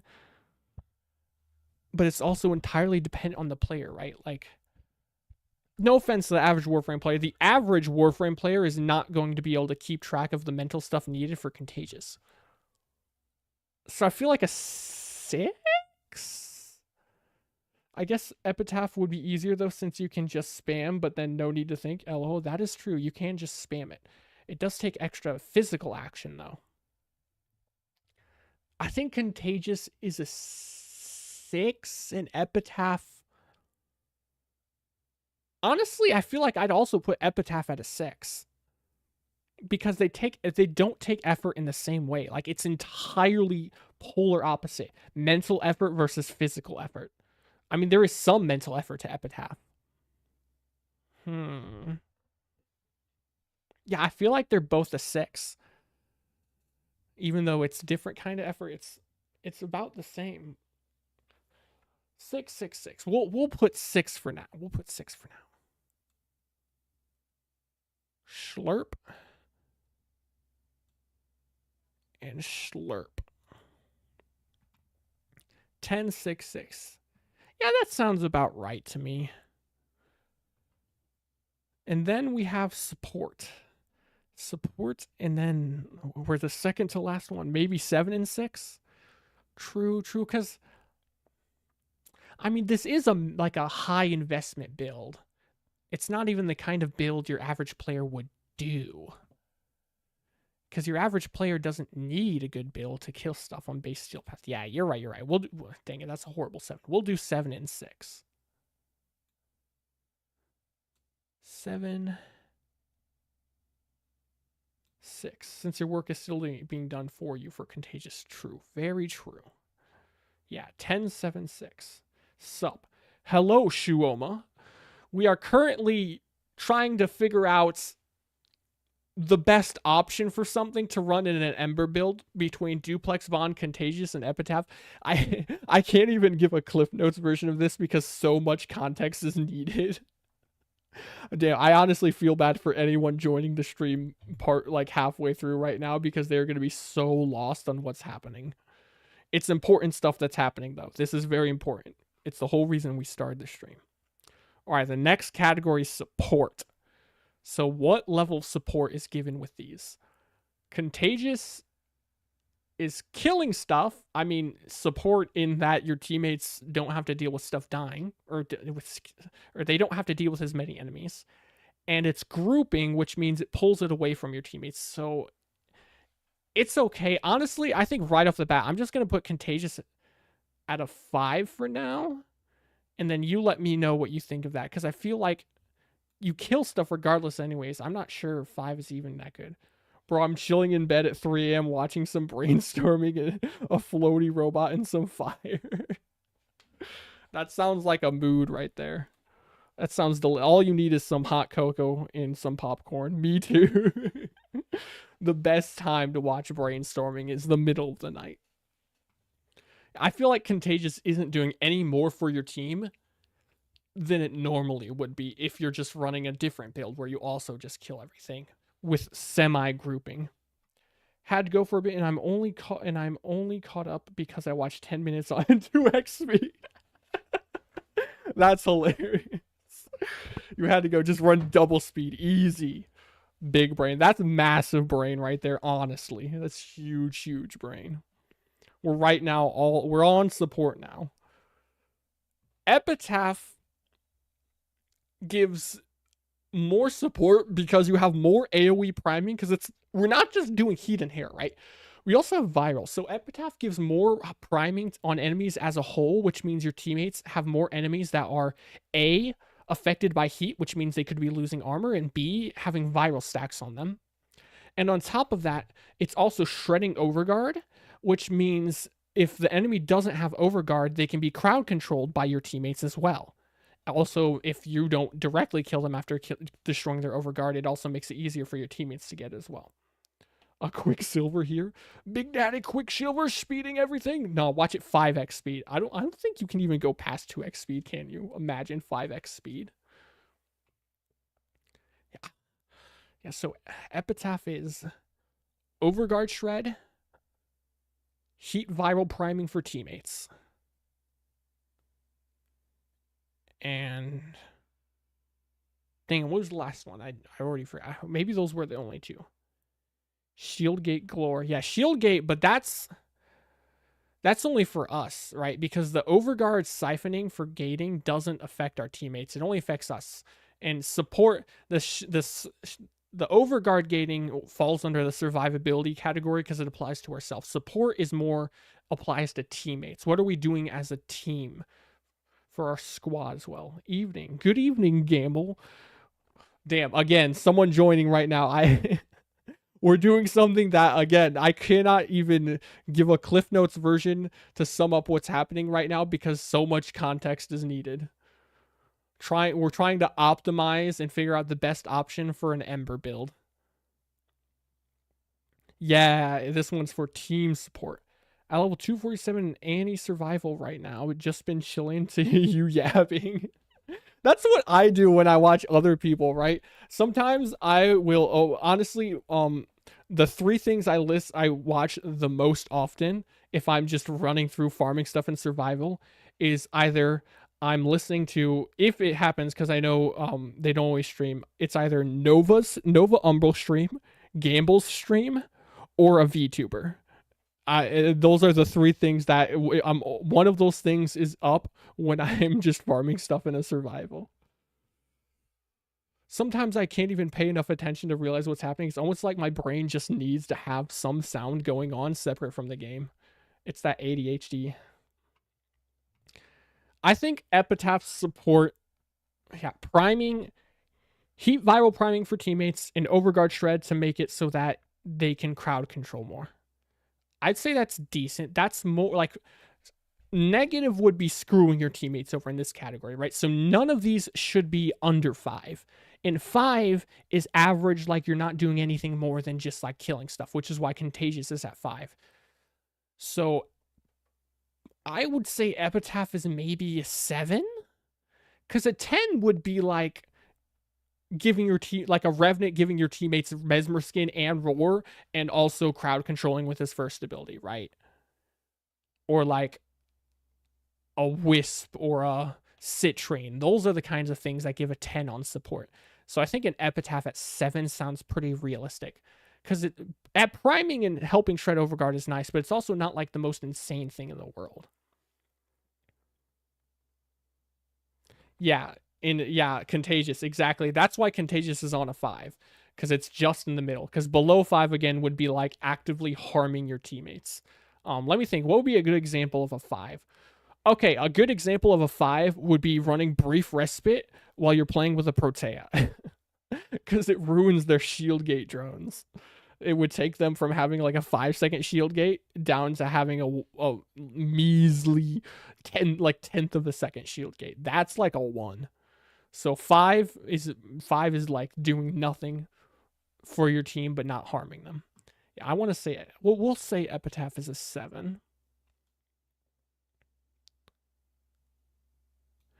Then we have Duplex. Duplex does the same exact priming as Epitaph. It doesn't shred overguard like Epitaph, but it does the same kind of priming as Epitaph, but on a much larger scale. Like almost everything is primed in a huge radius because of all of the Duplex like little dudes everywhere.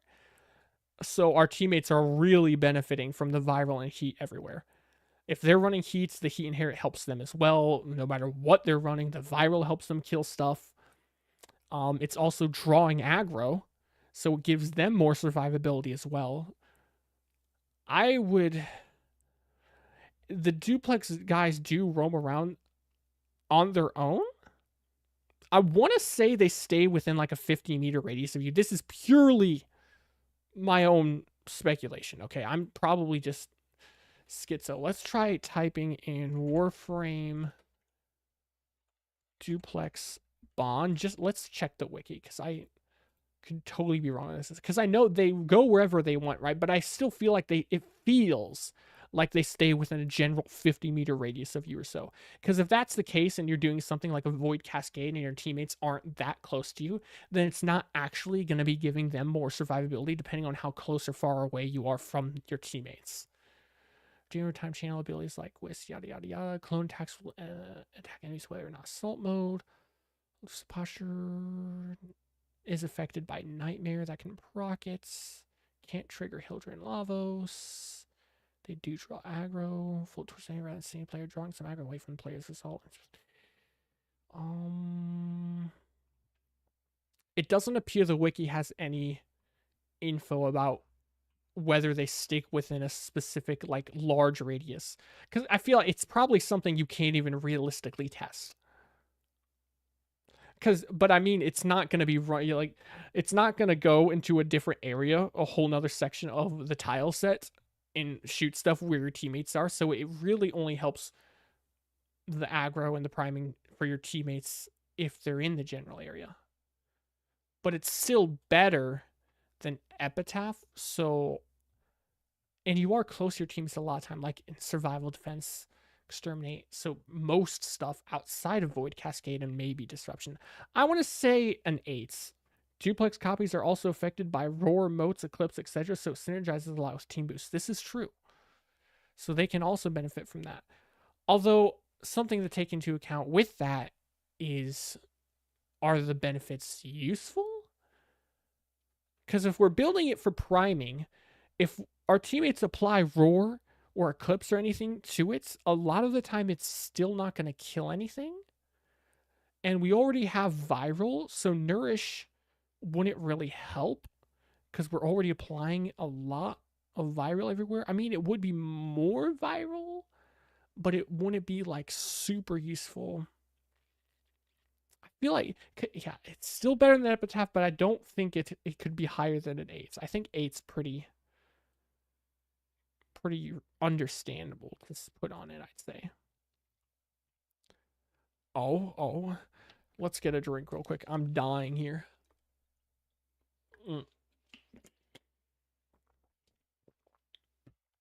Ah. Yeah, if Saren used Spore Augment, then your Sentinels can now also spread Corrosive. Yes, but there's a problem with that. Is A, we already have Armor Strip ourselves and a fairly large radius with Fire Blast. B, Saren is already Armor Stripping herself in a pretty large AoE with Spores. And C, it is adding a huge amount of corrosive modded value to the weapon, so it's actually affecting the weighting. Corrosive being added to the companions might actually negatively affect, actually not I think it would negatively affect the value of them, because then the chances of us getting a heat or viral proc goes down. We might not get a heat or a viral proc because the weighting on corrosive ends up being really freaking high because of the builds that Saren's run like that. Yeah, 8's fair. Finally, we have consistency, the final category. Not to be confused with effort, because effort is how much you have to put in. Consistency is how consistent it works, how consistent it actually does what it's meant to do. Like, if you're doing it and it doesn't always work, then it's not going to be super consistent. She'd already be stripping armor herself as Saren. Exactly. Consistency. Epitaph, you would theoretically think would have the most consistency just because you can directly shoot exactly where you want the priming to be. But again, we still have the problem of big AoE attacks with our 3 and our 4 on Ember, giving priming like the heat on the enemies. And if we don't hit them with Epitaph first before the heat procs from our Ember hits them, then we don't get the heat inherit. So I think because just the sheer amount of like radius they go around in Duplex is definitely going to end up having the highest amounts of consistency. Best consistency for sure. They're pretty damn consistent. Not extra. A 10 here again would be like perfection, and they definitely aren't a 10. 9 would be extremely freaking good. I feel like an 8 for Duplex here. Contagious is I would only put Contagious at a 6, honestly. Technically, if Pablo decides to let Warframe elemental buffs not combine, we will be in for a treat because it will drastically increase the weighting from viral to more heat. Well, maybe from how Pablo said that, I think what he really just meant was it won't combine with the elements on the weapon, right? Which is different than having its own procs. So, like, for example, if you're shooting an enemy or your companion has the buff and the shooting enemy is trying to apply viral, and then your teammates gives you corrosive, it's already a mixed element, so it's not going to mix anyways. So it shouldn't change at all after the buff or rework to them. It's not going to affect that, right? It's still going to add it as a basically, not exactly, but close enough to be basically a modded value onto the weapon. And it's still going to affect the weighting. And if you apply heat, right, and you already have viral, now compared to after the update, it means that if you have toxin on the weapon, then it will keep heat and it won't combine to make gas, but heat is still being taken into account for the weighting for applying the statuses onto the enemy. So I don't think that has any... assuming that's what Pablo means, because that's what it sounds like to me. Because I feel like forced procs or a separate weighting with status chance would be really, really busted. Like Lavos' augment, basically, but on all of the elemental augments. It's for things like single elements like Volt and Ember augments. Yeah, exactly. So you'd have toxin and heat rather than gas. I don't think it'll do much for something like this kind of build. Contagious, consistency 5. It's consistent if you put in the effort to think about it. The teammates can screw it up. I'd say Contagious is a 6 because the kills, how many kills you get will affect how often Manifold Bond procs, which affects how often Cordon procs, which affects how often enemies get sucked in and applied with heat and die, which affects how often Contagious procs. A lot of the freaking butterfly effect you have going on here. Knockdown, one domino, all the rest go down. So I feel like a 6 is pretty reasonable for Contagious. And Duplex and Epitaph. Epitaph, I want to say, is... I mean, it's pretty consistent, other than you just have to worry about the range, right? Although that would fall under effort, wouldn't it? Yeah, I feel like that would fall under effort. So in that case, Epitaph, because it has such high status chance, it would have perfect consistency. So we could realistically even say a 10. Because you know you have exact choice. Although not a 10, I guess it wouldn't be an exact 10. Because here, if we go back to Warframe, and I switch to an actually fully built Epitaph, hang on a second. And then we put on Viral Heat Forts, take this off. reset these enemies to normal because I don't want to have to deal with their overguard right now. It doesn't apply heat on every shot consistently.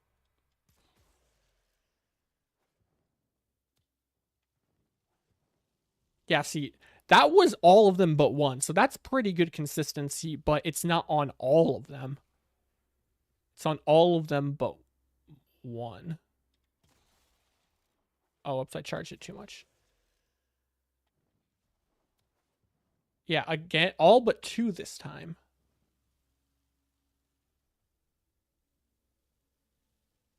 Wait for it to run out. Do it one more time. That time it all but one, all but this guy in the front. Yeah, I feel like Epitaph's what, probably a 9 then? Back to Microsoft Paint. Not as if we already got more busted things as we could count. True, true. Very true. The argument for if it would be balanced probably doesn't even work anymore for most stuff.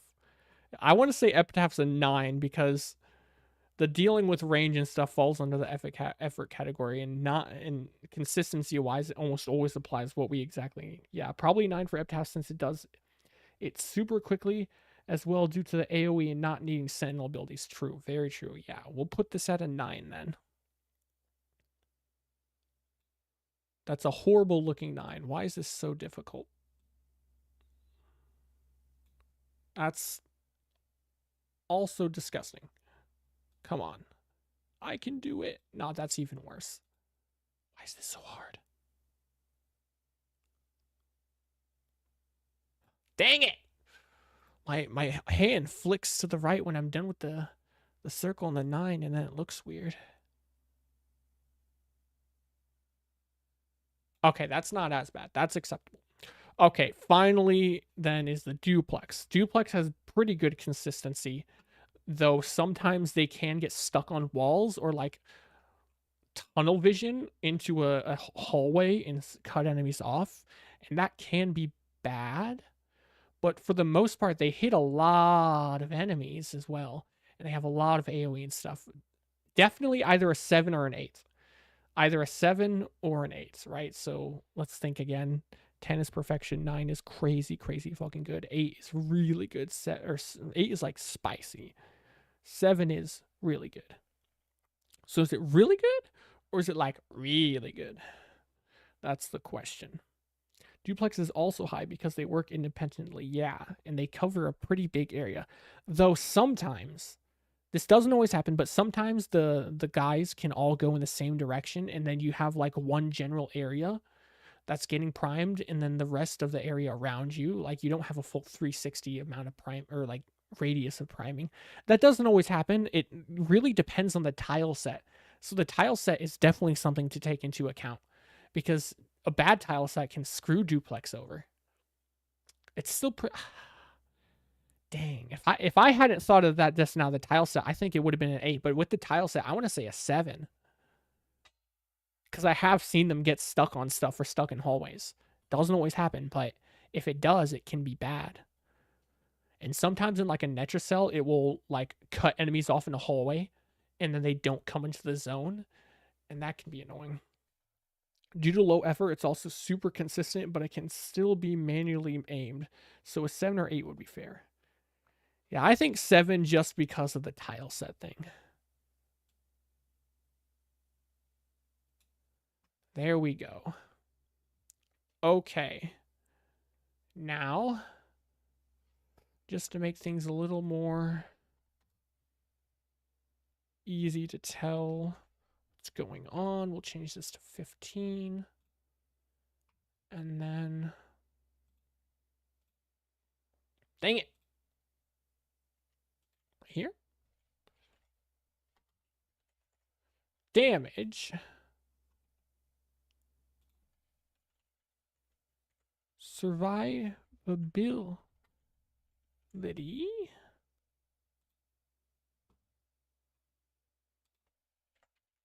Effort.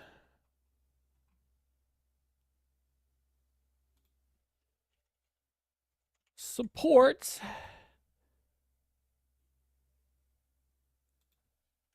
Consistency. Is consistency an E or an A? I feel like it's an E. I'm probably wrong, but it doesn't matter. We're just doing random brainstorming in Microsoft Paint.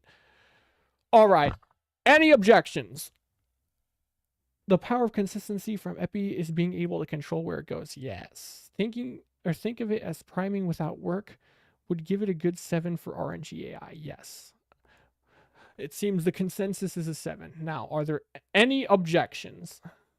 Consistency with an E? Yes, see, I knew it. I know how to spell. Big brain. All right. Any disagreements about all of these rankings?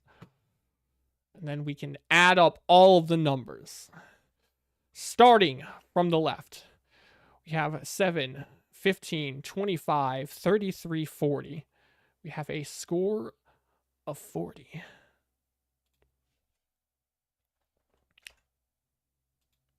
That's a little too low. I don't like that. I also want it to be bigger. Maybe can ease of use category? Yeah, that's the effort category. Effort, ease of use, comfort, that sort of thing. Falls under the how much like physical and mental effort is put into it. So like, do you have to think about what you're doing or do you have to do extra actions? That's what the effort category is. Yeah, so this would be 40. Contagious. 8. 5, 7, 5, and 6. 15, 20, 31. 31. Ooh. Finally, is Epitaph 9, 6, 15, 25 plus 26. 41. Contagious loses by far. It is absolutely stonky donked. Contagious is out. Epitaph wins by 1 singular point. Okay. So Duplex is still a good option. And I'd say Duplex for the lazy player, right? Duplex is the best option for the lazy player. But then I guess Epitaph is the best option overall. This was well worth it. I think getting all of the thoughts, all of the facts out there, this has helped a lot. Epitaph is what we will go with on the Ember build then. And that means we do have to, we'll probably just go with back to the basic Viral Rad on Hellstrom, I want to say then, but we'll see about that. The fact that Kant is on kill kind of sucks. This is true. If it was on any kill, or at least if it was on enemies damaged by the Sentinel can spread statuses, that would be amazing. But because it needs to get the kill itself, that kind of is a rough owo. All right, let's go back into Warframe then. Back into Delicious Frame. And also make my frame not look so ugly because I was doing the weird color thing. There we go.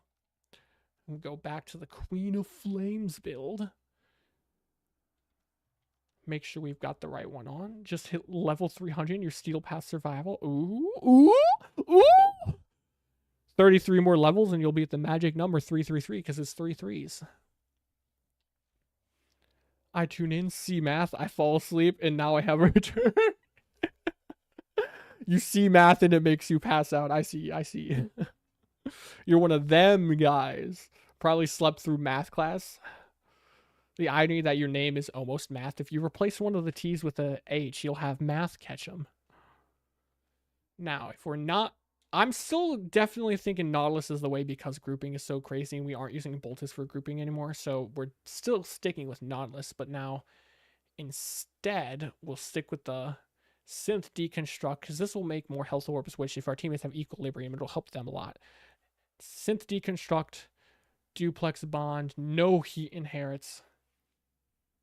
So Viral Rad Primer. We have to go Viral Rad. I would go pure Viral, but we have to go Viral Radiation here because the Hellstrom has heat at base on the radial attack, and we have to get rid of that. So we have to put heat on the weapon again with a mod, and then put on another thing so that we get not radiation.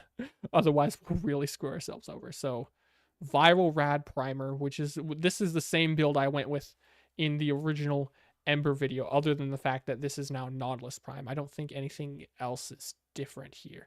I do wish I had Primed Regen maxed out, take off another 6 seconds of the respawn time, but that's not the end of the world. And I don't think anything else here is really worth replacing. Assault mode is nice because then we do get directly in front of us Hellstrom shooting. Accelerated deflection.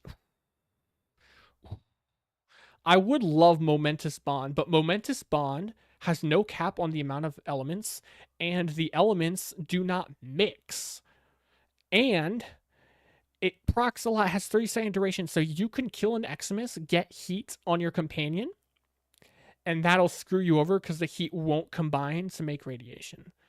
Otherwise, I would run Momentous here 100% because killing an Eximus, killing 2 Eximus would respawn our guy immediately. Momentous is amazing, but it would screw us over for the heat inherit stuff. So that's a sad face. And Accelerated Deflection is the only thing I can really think of here that would help keep our companion alive. I mean, Momentous Bond doesn't really work because we can't have our guy hitting enemies to spawn orbs if he's dead. We're not jumping, or not. We're not getting kills in the air. We are jumping. We're not getting kills in the air. We're not really getting headshot kills. We're killing abilities. Yeah, I think Accelerated Deflection plus Calculated plus Prime Regen is probably the best we're gonna get for survivability wise. So we'll leave that be. Math, ew. No, it's delicious. We love math around here. Wait, True Duplex actually goes insanely hard on support due to energy orbs. Yes, it does. What was the score for that again? It was support wise. Let's go back to it. Da da dee, da da da. 1, 2, 3, fourth down duplex. 1, 2, 3, 4. It was an 8 on the support. 8, which I think is pretty good. Because I mean, energy help is nice, but it's also not like the most insane thing. Because energy is pretty easy to get in a lot of builds. I like Reinforced Bond because you reach 1200 shield. Yeah, the extra fire rate is nice, but in this case, we don't need it for our epitaph. Honestly, it would make it harder to not accidentally shoot a fully charged shot. So fire rate is bad, or more fire rate than what we have, at least, is kind of bad on epitaph. It does nothing for the hate because it's a melee, and we don't really need more fire rate on our Strunny Wunny. And survivability is nice because if this thing dies, then there goes our priming. I mean, some of our priming. We still have priming because epitaph.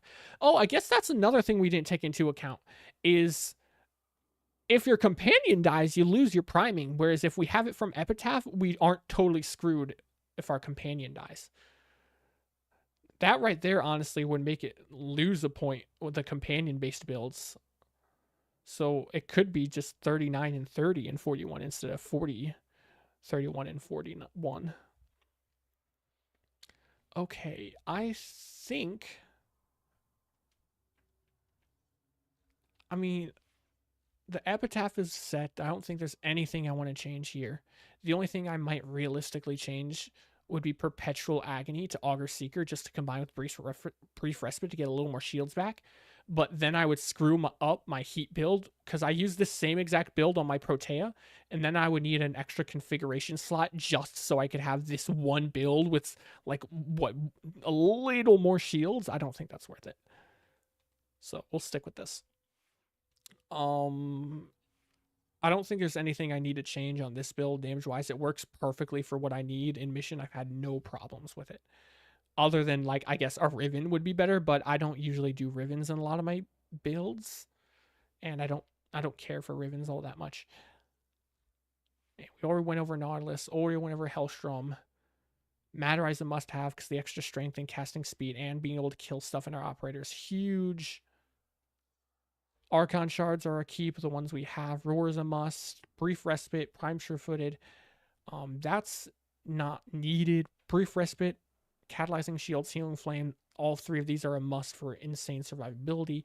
Archon Vitality is a must because we double our heat procs. Prime Flow is a must for energy. Prime Continuity so we don't have horrible duration is a must. Equilibrium is the only thing keeping our energy up. Energize in combination with Equilibrium keeps our energy up, though Energize might not be necessary, though it is nice for comfort. Stretch, of course, for range. Molt's augmented to build up more strength. That's a must. I guess the only things that might be worth switching out potentially on our Warframe build are Prime Sure-Footed or Energize. Though if we lose our Overguard for even a second and then get knocked down and can't get our Overguard gate back up, we die, which is why I have Prime Sure-Footed. Because we're only getting small amounts of Overguard and shields at a time. So there is a lot of time where we don't have Overguard. So I think Prime Sure-Footed is still the best option here. Though you can replace it with like normal Sure-Footed or Handspring, was it? Yeah, Handspring or something like that. So the only thing that is debatably a change would be maybe Energize. Epi won anyway. Epitaph always wins, I swear. It's broken. Reinforced Bond works really well with Strun since you reload per shell, but you use Incarnon, so it doesn't matter. True. It grants shield to your companion. Not Energize is really too much here. It might be. I do like Energize though if there's spouts of not killing enemies, right? Like in between going through different areas and then getting to a new area if I'm running out of energy. Energize can be nice, though it may be overkill. So we can switch Energize and then I'll like test it out on my own time probably and see if I feel like it needed the energy. If not, then what would be the next best option? We don't need anything to help with our guns or a melee. We only want to buff our frame. Consequence isn't really needed here because we all have parkour velocity. You could say consequence and then replace the parkour shards back to the bonus ability damage on enemies affected by radiation. But we're not getting headshots all the time with Ember, so I don't feel like this would be as consistent. So I don't think that's it. Steadfast, Nullifier, there's not enough magnetic procs and missions for that to matter. We don't really need armor. We're purely gating for survivability. Our shields reset way too often for efficiency to do anything valuable. Aegis, we could go Aegis in combination with low shield gate and and overguard gating can make it proc a lot. A lot. And while our survivability isn't pretty damn good already, more survivability is always nice because then we have like 12 seconds of basically invincibility with Aegis. Yeah, I think Aegis probably is the way. You're right. You're absolutely right. The one that doesn't consume energy on casts. Try the one that doesn't. See, we can't go with that, the Steadfast, because it would screw up Brief Respite. If it doesn't consume energy, it can't proc Brief Respite, and then it can't give us our shields back. So we can't really run that here. Peace these nuts. Oh, it's Choo Choo. Bish boy bored already. I'm sorry, Chode. I was gonna call you, but then I was like, wait a second. I should stream real quick so I have people help me.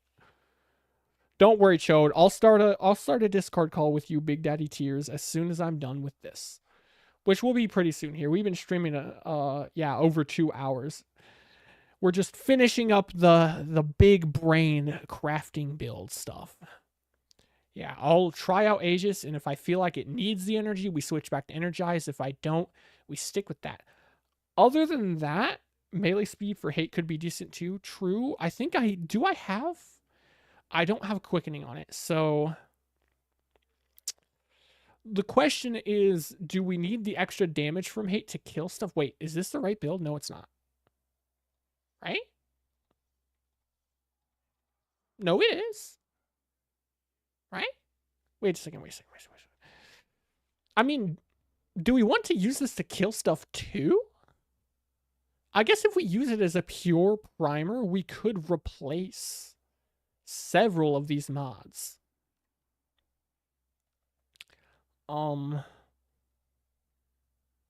Discipline's Merit is still nice. Yeah, if we go pure primer, we wouldn't need Blood Rush. And we could put Quickening on instead. Prime Pressure Point isn't needed anymore either then. We could go Lasting Sting, because then the gas clouds last longer, so they can tag more enemies after they are already hit by heat for burning hate to have more consistent uptime. Oh, you meant the arcane on on the Warframe. I mean, that's true for more application, but I think now if we put quickening on hate, more attack speed wouldn't be necessary. We don't need crit damage. So that opens one more slot because we need this and this and this for status and this. So I guess primed reach to hit more enemies. Yeah, actually range would be really useful here. I don't know why I didn't think about that. I didn't realize we had no range mod on. In the case of trying things out, true. I could try it. I could try it just to see. We'll try it when I go to test stuff maybe. Yes. Then double check our evolutions. We definitely want the combo count speed because we're not even using Dread and Despair. So combo count chance is huge. Combo duration is worthless here because we're not, I mean, it's not worthless actually, I guess, but it's not really needed. It does keep Weeping Wounds up more often. Actually, maybe it is because we don't need the wind up speed and 0.8 range isn't really necessary when we already have prime reach and melee influences on it. So yeah, I guess just for higher uptime on Weeping Wounds to make sure it doesn't disappear, Resolute Force is the way. And then status chance 100% since we're priming. Okay, I think we have perfected the Ember build to a point it cannot get any better, or at least in the case of what I want out of it and not necessarily having teammates. Because theoretically, we could make it better by replacing Intensify with Blind Rage if we had more energy from teammates, like a Hildren, but we're not doing that. That's not what we're going for. I want this build to work on your own, too. For those hardcore Ember mains. Yes. And then the damage... Oh, wait. no, I do have Nautilus on still. And we need to change it so it matches, obviously. Much better. Delicious. Very delicious. Oh! One more thing. What is man Discord? It's a Discord for men only. Oh, big men with big PP. What? It's fine. This is an adult-only stream. It's tagged not for men. Not meant for kids. I can't get in trouble. Ha, got him. I have one more thing to talk about before I end the stream, okay? We have one more topic in relation to the Ember build. And it is an important one. I can't go to equipment while in the simulacrum. I forgot. Fuck, that's stupid. Okay. The last thing would be our operator. That is very important. Now, there is one thing I am unwilling to move on, and that is the Operator Arcane that gives you an extra life. No, what? Yo, Discord server. I don't know if you... Oh, yes. We have a Discord server. You can find the link for the Discord server on my channel. So if you go to the YouTube channel, it should be in the description if you expand it. Yeah, it should be in the description if you expand it. Getting 274% roar buff on Kome is big funny. That sounds fun. Dude, imagine... Wait. Ready? Kome, nuke status build, meant to kill stuff. Max roar Rhino. Max strength Nidus, okay? And a second max strength Nidus. One max strength Nidus tethers to Rhino, and then that Rhino more than doubles his strength if he has enough strength. That Rhino could get like 1,000% strength roar. Cast it. Give it to the Kome for 1,000% strength roar, and then the Kome with max range and strength as well, but mostly range is with the strength, right? She could probably realistically get, I want to say 300 strength. Then that Nidus doubles her strength to 600. So 600% strength Kome with like 1,000% strength roar on her. Oh my god, dude, that'd be so funny. That'd be wild. All right, back to the operator. Damn it, what is the arcane? Here, let's... Oh, dang it, why can't I remember it? Okay, I'm sure you know what I mean, right? There's an arcane for operator where when you die, you get 5 seconds of invulnerability and you don't die. And it regens health. It's 10% health regen per rank, so at max rank, you get 60% health back. I don't give a crap about health regen. It's pretty worthless. I don't care about it. But the 5 seconds of iframes and not dying, like instead of dying, you get 5 seconds of iframes, and it's only a 90-second cooldown. That's every minute and a half. That's huge when you for like endurance runs. Think of it like if you're in a mission for 2 hours and every minute and a half you get a second life and 5 seconds of iframes on your operator. That's crazy good. I am unwilling to get rid of that because it's way too delicious and comfortable. So that means we only have one operator arcane to put in. And that means we have to give up Mage's Lockdown if we want to go with a potential damage increase. One I have been trying to get, and Dova in the Discord sold me some like an absolute legend because I spent a week trying to get them and no one gave them to me. Let's see. It is called Mage's Accelerant. Now, Mage's Accelerant, again, is an operator arcane. And what it does is, on Void Sling, reduce enemy resistance to heat damage by 65%. This is a unique multiplier. To my knowledge, there is no other form of this damage multiplier / debuff for a multiplier in the game. So it's multiplicative with everything else. It is permanent. It has no duration. Like, as soon as it's on the enemy, it affects that enemy till they die. And it also has no cap. So you can just keep applying it over and over and over and over and over and over and over and over forever. However, it does stack with itself additively. So if you apply it 50 times and then you apply it 60 times instead of 50, that extra 10 times is barely going to increase your damage at all. But it's still nice. Some things that are unfortunate would be if you were willing to give up the one that gives you an extra life on your operator to run Mage's Cloud, because the Void Sling range is 2 meters. You only get 2 meters of applying this debuff. Mage's Cloud's 300% Void Sling radius increase does not affect it. I won't be able to show it right here, right now, because I don't want to have to go back to my Orbiter, put on the Arcane, come back here, show it, go back to the Orbiter, take off the Arcane, come back here, show it. That's a lot of effort. I'll do it in the video when I show, or do the video showing off all of the stuff about Heat Inherit.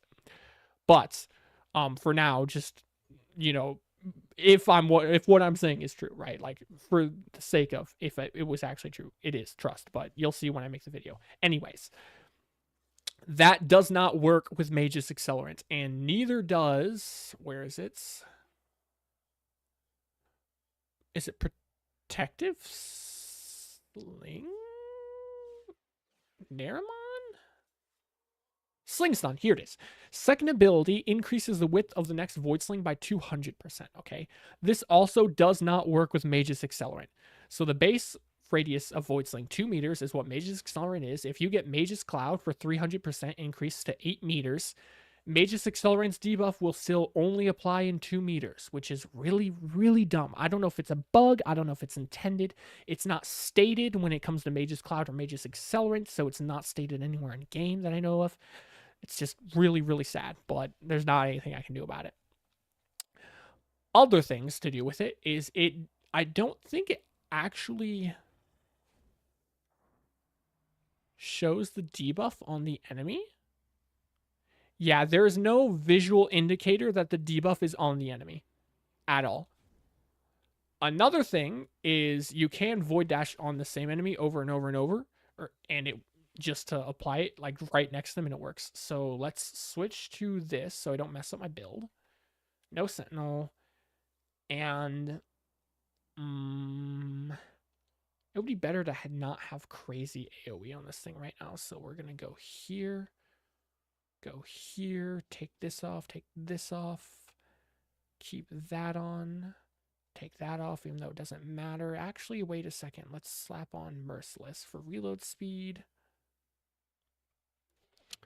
Then we add in more status chance. Oh, I can't combine these two, can I? Nope. Stunning speed. Embedded catalyzer, I guess. Sure, why not? Yeah, that's good enough for now. So. Kill these enemies. Reset these enemies. Shoot this guy. Wait a second. let's give myself extra status by just casting and ending immolation. So I shoot this guy. God damn it, we have too high of status. We got 2 heat procs. Fuck.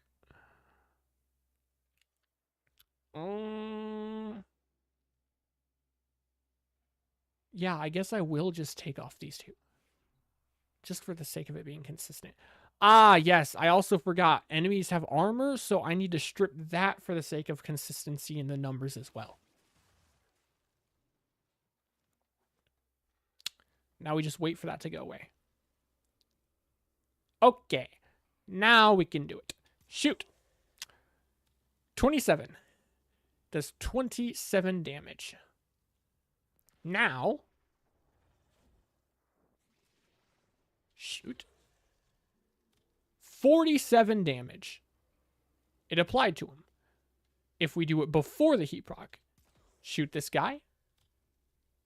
Why is it 2 heat procs? God damn it. So I'm back here. No heat proc. There we go. 21. Apply that. 35. I don't know why the numbers are so weird. Oh, it's because the fall off of damage applied by Epitaph. That's why. Okay. Still though. Whether you apply it before or after the heat is on them, it will still affect the damage. So that's not a concern. And as I had said, there's no cap to it. And you can just, you don't have to like hit an enemy with the Void Sling. You can just do it next to them. So what I do is if there's like a group of enemies, I go to them, I just spam my dash in the ground. Now look, 245. That is, we're doing more than 10 times the damage we were the first time. Just by draining our energy on that group of enemies once. Now, it's not very consistent for like one group of enemies, but if Nautilus sucks them in first, and then we just void dash on all of them, it's actually not too shabby. So it'd be like, they get grouped. Obviously, it would be Nautilus in this case instead. We just go next to the group. It's only 2 meters, so it might not actually hit the guys on the other side of the group. And we just spam it onto them. And then we shoot them, and then we get extra damage. It's doing less now than before because I didn't strip their armor first. It is pretty decent. We do have to give up Mage's Lockdown or another potential Operator Arcane, and it does require us to spam Void Dash on enemies, but the fact that it's multiplicative, it's a unique multiplier, right? So multiplicative as in there's literally nothing else that can go into. What is happening right now? I can't move. There, what the hell? What the fuck was that? Okay. Anyways, before I got sent to the void, it's nice because it's a very large damage increase in something that would not otherwise be a damage increase, right? It's in a spot that we don't necessarily need something else. And we're going to be going into our operator anyways, so that we can get Mad Rye procs for sling strength and stuff. So that's very nice, and that's something I didn't even think of in the last Ember video. So that's the final, like, piece of the puzzle for the Ember build. The final key we need. Typical Warframe Friday morning. This is true. Extremely buggy. So the build has immense damage. Plenty of status priming. Heat Inherit. Insane survivability. Like, ridiculously good survivability. Grouping. Tons of debuffing everywhere. Because the enemies are taking more status damage and always primed, we're helping our teammates as well. Huge damage, even more when we go into our operator to use that. I think this is a pretty good build. Something that I really, really disagreed with was when I made my first Ember video a couple months ago, was somebody said that they don't think Ember's good and it takes too much effort to make her good. They were like, oh, you have to put in all this effort just for her to be good when you can play Saren and she takes 0 effort to be crazy good. This is going to be extremely, what people would call a hot take, okay? If you take a Warframe to its theoretical maximum potential, okay? As good as it can get, just absolutely high invested, like this build right here, just all in. I believe Ember is on the same level as Saren. And There's a good reason for that. Both frames have huge AoE damage. Both frames have massive, massive amounts of like priming and stuff on everything. Okay, they kill huge groups of enemies and everything. The biggest difference in them is build investment needed to make it happen. But if they're both on the extreme at the very top, it doesn't matter anymore. And I think in kill potential, they're pretty close, right? They both kill everything on the map. If everything on the map is dead regardless, then they're basically the same. The two biggest differences between the two at that level is survivability and single targets. Saren wins out in single target damage because she can buff her gun to high Helen back with Toxic Lash, so she can deal with Acolytes. Acolytes are the one weakness of Ember. If there's an Acolyte and you're just using your abilities, you're fucked. However, Saren lacks survivability. Yes, Saren can use her Molt for a good shield gate, but here's the thing. Most people don't like having to deal with a low shield gate. A low shield gate on Saren, even though it has a bit of aggro with the Molts, you get bonus movement speed, and it is the perfect amount of energy cost for Brief Respite to give your full shields back with catalyzing shields. It is still a problem because you have to have a crap ton of energy to be able to spam Molt when you only get 1 1/3 of a second of shield gate, okay? So if you run out of energy on Saren, you're dead. It's over. Like, you're literally fucked. Which is a yikes. Saren lacks that survivability where Ember has a combination of her shield gate plus the overguard gate on top of each other, and Ember has way less energy problems for spamming Fire Blast than you do on spamming abilities on Saren. So you have a much larger shield gate, status immunity most of the time because of the overguard as well, and it's way cheaper to do it. So Ember completely decimates Saren in the department of survivability, but she just can't kill Acolytes as well. So you have to run a weapon to be able to kill Acolytes better. But it's a lot easier to slot in a weapon that can kill Acolytes than it is to fix the survivability of Saren. So I think Ember is at the very least, again, this is on the high end, not for like your average Warframe player. But I think on the high end, Ember is just as good as Saren is. Even though I know that 99% of the player base is going to disagree with me. But also, Ember has a nicer butt. They're both hot, but I mean, come on, look at that booty. I think a lot of people tend to like overestimate the power of the good stuff and underestimate the power of the bad stuff. Because, yeah, there's stuff that takes more effort to play or it's not as good, but if you put enough investment in to make it good and fix the issues, it's pretty snazzy. What is happening on stream right now? Why are there 2 screens on stream? What is going on? What?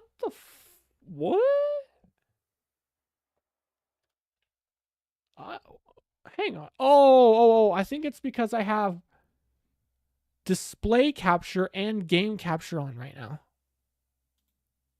Okay, turn display capture off and go back to game.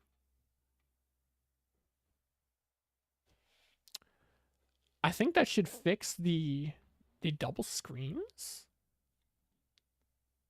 Maybe? Probably. Let's find out. I have to wait since there's such a freaking long delay on my stream. There we go. Yep, it fixed it. If you're willing to decrease Saren's strength for shield recharge / shield delay, it will become almost not possible to go down. Yes, but I still even then, okay, I've done that on Saren. It does massively help her survivability.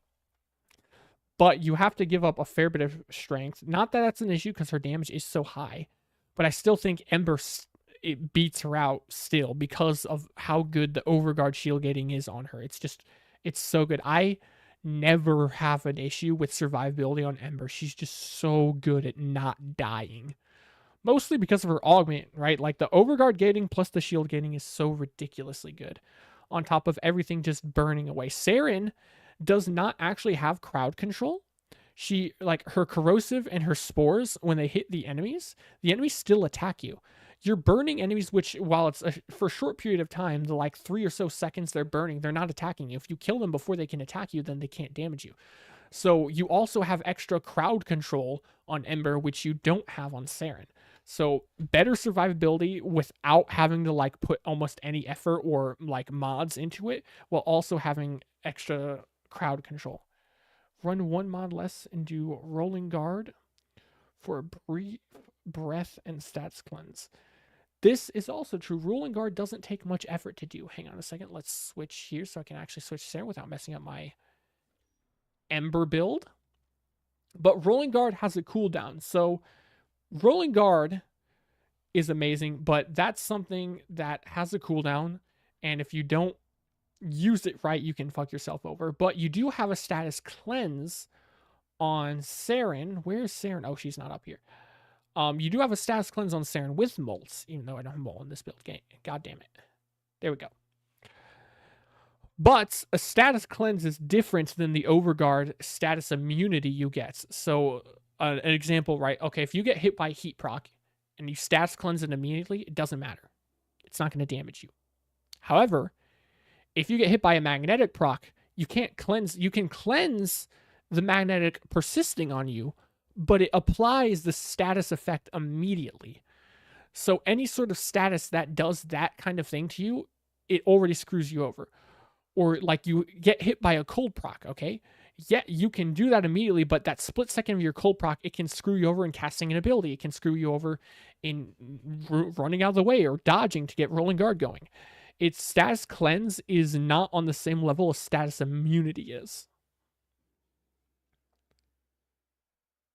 I run Aegis, double shield regen, delay mods, plus primed. Oh, I run Shader. I missed that one here. Oh, wait. Oh, what? I missed several freaking messages. Hang on. My phone must have froze. Hang on a second.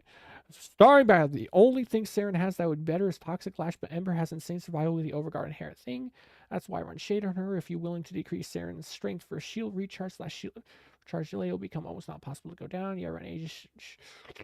Yeah, I run Aegis, double shield regen, delay mods, plus prime redirection, along with brief respite. It's so rough. Seriously, run one mod less than doing roll guard, brief respite, stash or cleanse. I don't like RG rolling guard because of the cooldown, because I love rolling LMAO. Both do their thing. I like Saren as AoE armor strip or solo damage buffer. Yeah, I'm not saying Saren is bad at all. Don't get me wrong. Saren is crazy broken. Saren is one of the best Warframes in the game. The 3 most broken Warframes in the game are Octavia, Remnant, and Saren. And it's not even close. If I were to go to it, like in a tier list video, right? If I do a tier list video, S tier is literally broken. I would only put Saren Revenants and Octavian S tier. No other frame would go there. Or not S tier, sorry, SS tier. Okay, I think S tier is like nearly perfect. Like an SS tier, okay, very top tier. I would put Ember in probably, I think I want to say A tier, right? Not even S tier, 2 tiers below. At best, S tier, okay? And that's because you have to take into account like how much effort it takes to play a Warframe, as well as how much investment it takes. Saren takes infinitely less effort most of the time, or at least in like your average Warframe player, right? Your average Warframe player, she takes far less effort to play than Ember does, and she also takes 0 investment to be stupidly overpowered, whereas Ember can get to the level of Saren, but Ember has to take a bunch of resources to get to that point. So Saren is obviously still, on a general basis, Saren is way better than Ember, without a doubt. Like, I don't think there's anybody on this planet that would disagree with that. I just think on the very high end, if you don't take into account the amount of investment needed for a frame, and you don't take into account the amount of effort needed to make a frame work, then I think Ember is at least on the same level of Saren on the high end. A lot of caveats, though, obviously, but I think that not just Ember, but there's a lot of other frames that are like that, I think, that don't get nearly as much credit as they should. Again, not that like your average person is going to be able to make them get to that point, but I feel like a lot of people say a frame is trash no matter what, when the frame can be good. You can make anything in this game good. Stream is bugged. Yo, your phone got cold procced. Roll for clays. Fix the stream, Leslie. Read the comments. I love running Nidus with Shade and Duplex Bond. It go crazy. Bro, that sounds actually spicy. That sounds really spicy. I should try that with Nidus. How did it? Well, oh, I know why I didn't try that with Nidus. It's because I needed priming for my secondary. I'll still take that into account, though. I'm gonna have to try that because I've been working on Nidus for months now. The main thing I need to test on Nidus though is the Strain mod set with the Helminth companion after the changes, but I don't have the mods. I only have 2 of them. I have Strain Fever and Strain something else. I need the last 2. Once I get that though, I'm gonna finish testing out Nidus, and then since you mentioned it, I'll try out Shade and stuff after the changes, and then I'm also gonna be doing a Nidus build. Because I've been working on Nidus for a while. I think my Nidus build's coming along extremely nicely as well. He never gets targeted. Oh yeah, because the delicious invid. I made a Neja build a day ago, and a few days ago 2 Equinox builds, which were really fun. Neja is but a problem child. This is true. Neja's augment is crazy. Even after they nerfed it, Neja's augment is pretty crazy. The stuff you can see people do with that. I need to get Neja Prime. I fed my Neja to my Helminth. I used to play Neja a lot, but then I fed him to my Helminth, and I haven't gotten the Prime version yet. Because I fed him to my Helminth thinking I would get the Prime version, and then I just was too lazy to do it. So, you know, that's fun.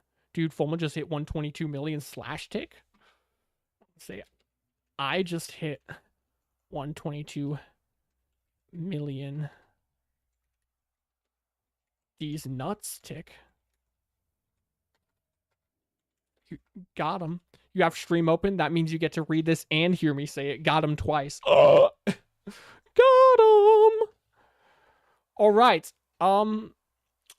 I think we're done now. I've streamed for about 3 hours now. Or not quite. Close to 3 hours, though. Streamed for close to 3 hours.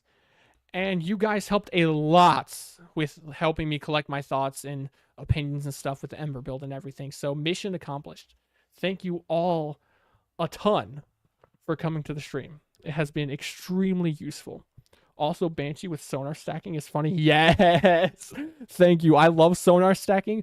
I did a video months ago when I first started making videos. It was like 2 weeks into me making videos, 1 or 2 weeks of sonar stacking, and then using the Chirinka pillar as a subsume on the Banshee and killing stuff with it. It's not practical at all, but it's really, really funny. I love that. Definitely recommend watching that video. Again, not practical at all, but dear God, is it funny to do in mission. All right, but yes, that's it. I think we're gonna end the stream now because Poppy's got stuff to do. Big Choo Choo Tears here is begging for me to talk to him because he misses his Poppy, and I need to eat food. So thank you all for coming to the stream, especially on such short notice. I'm surprised that we were at 10 people for, I'd say, about half the stream. I'm surprised so many people came here at this time on a Thursday with no heads up at all. I literally just started. I didn't do a community post, so absolute legends. Thank you for all of your inputs. Yes, that's it though. I am going to now end the stream.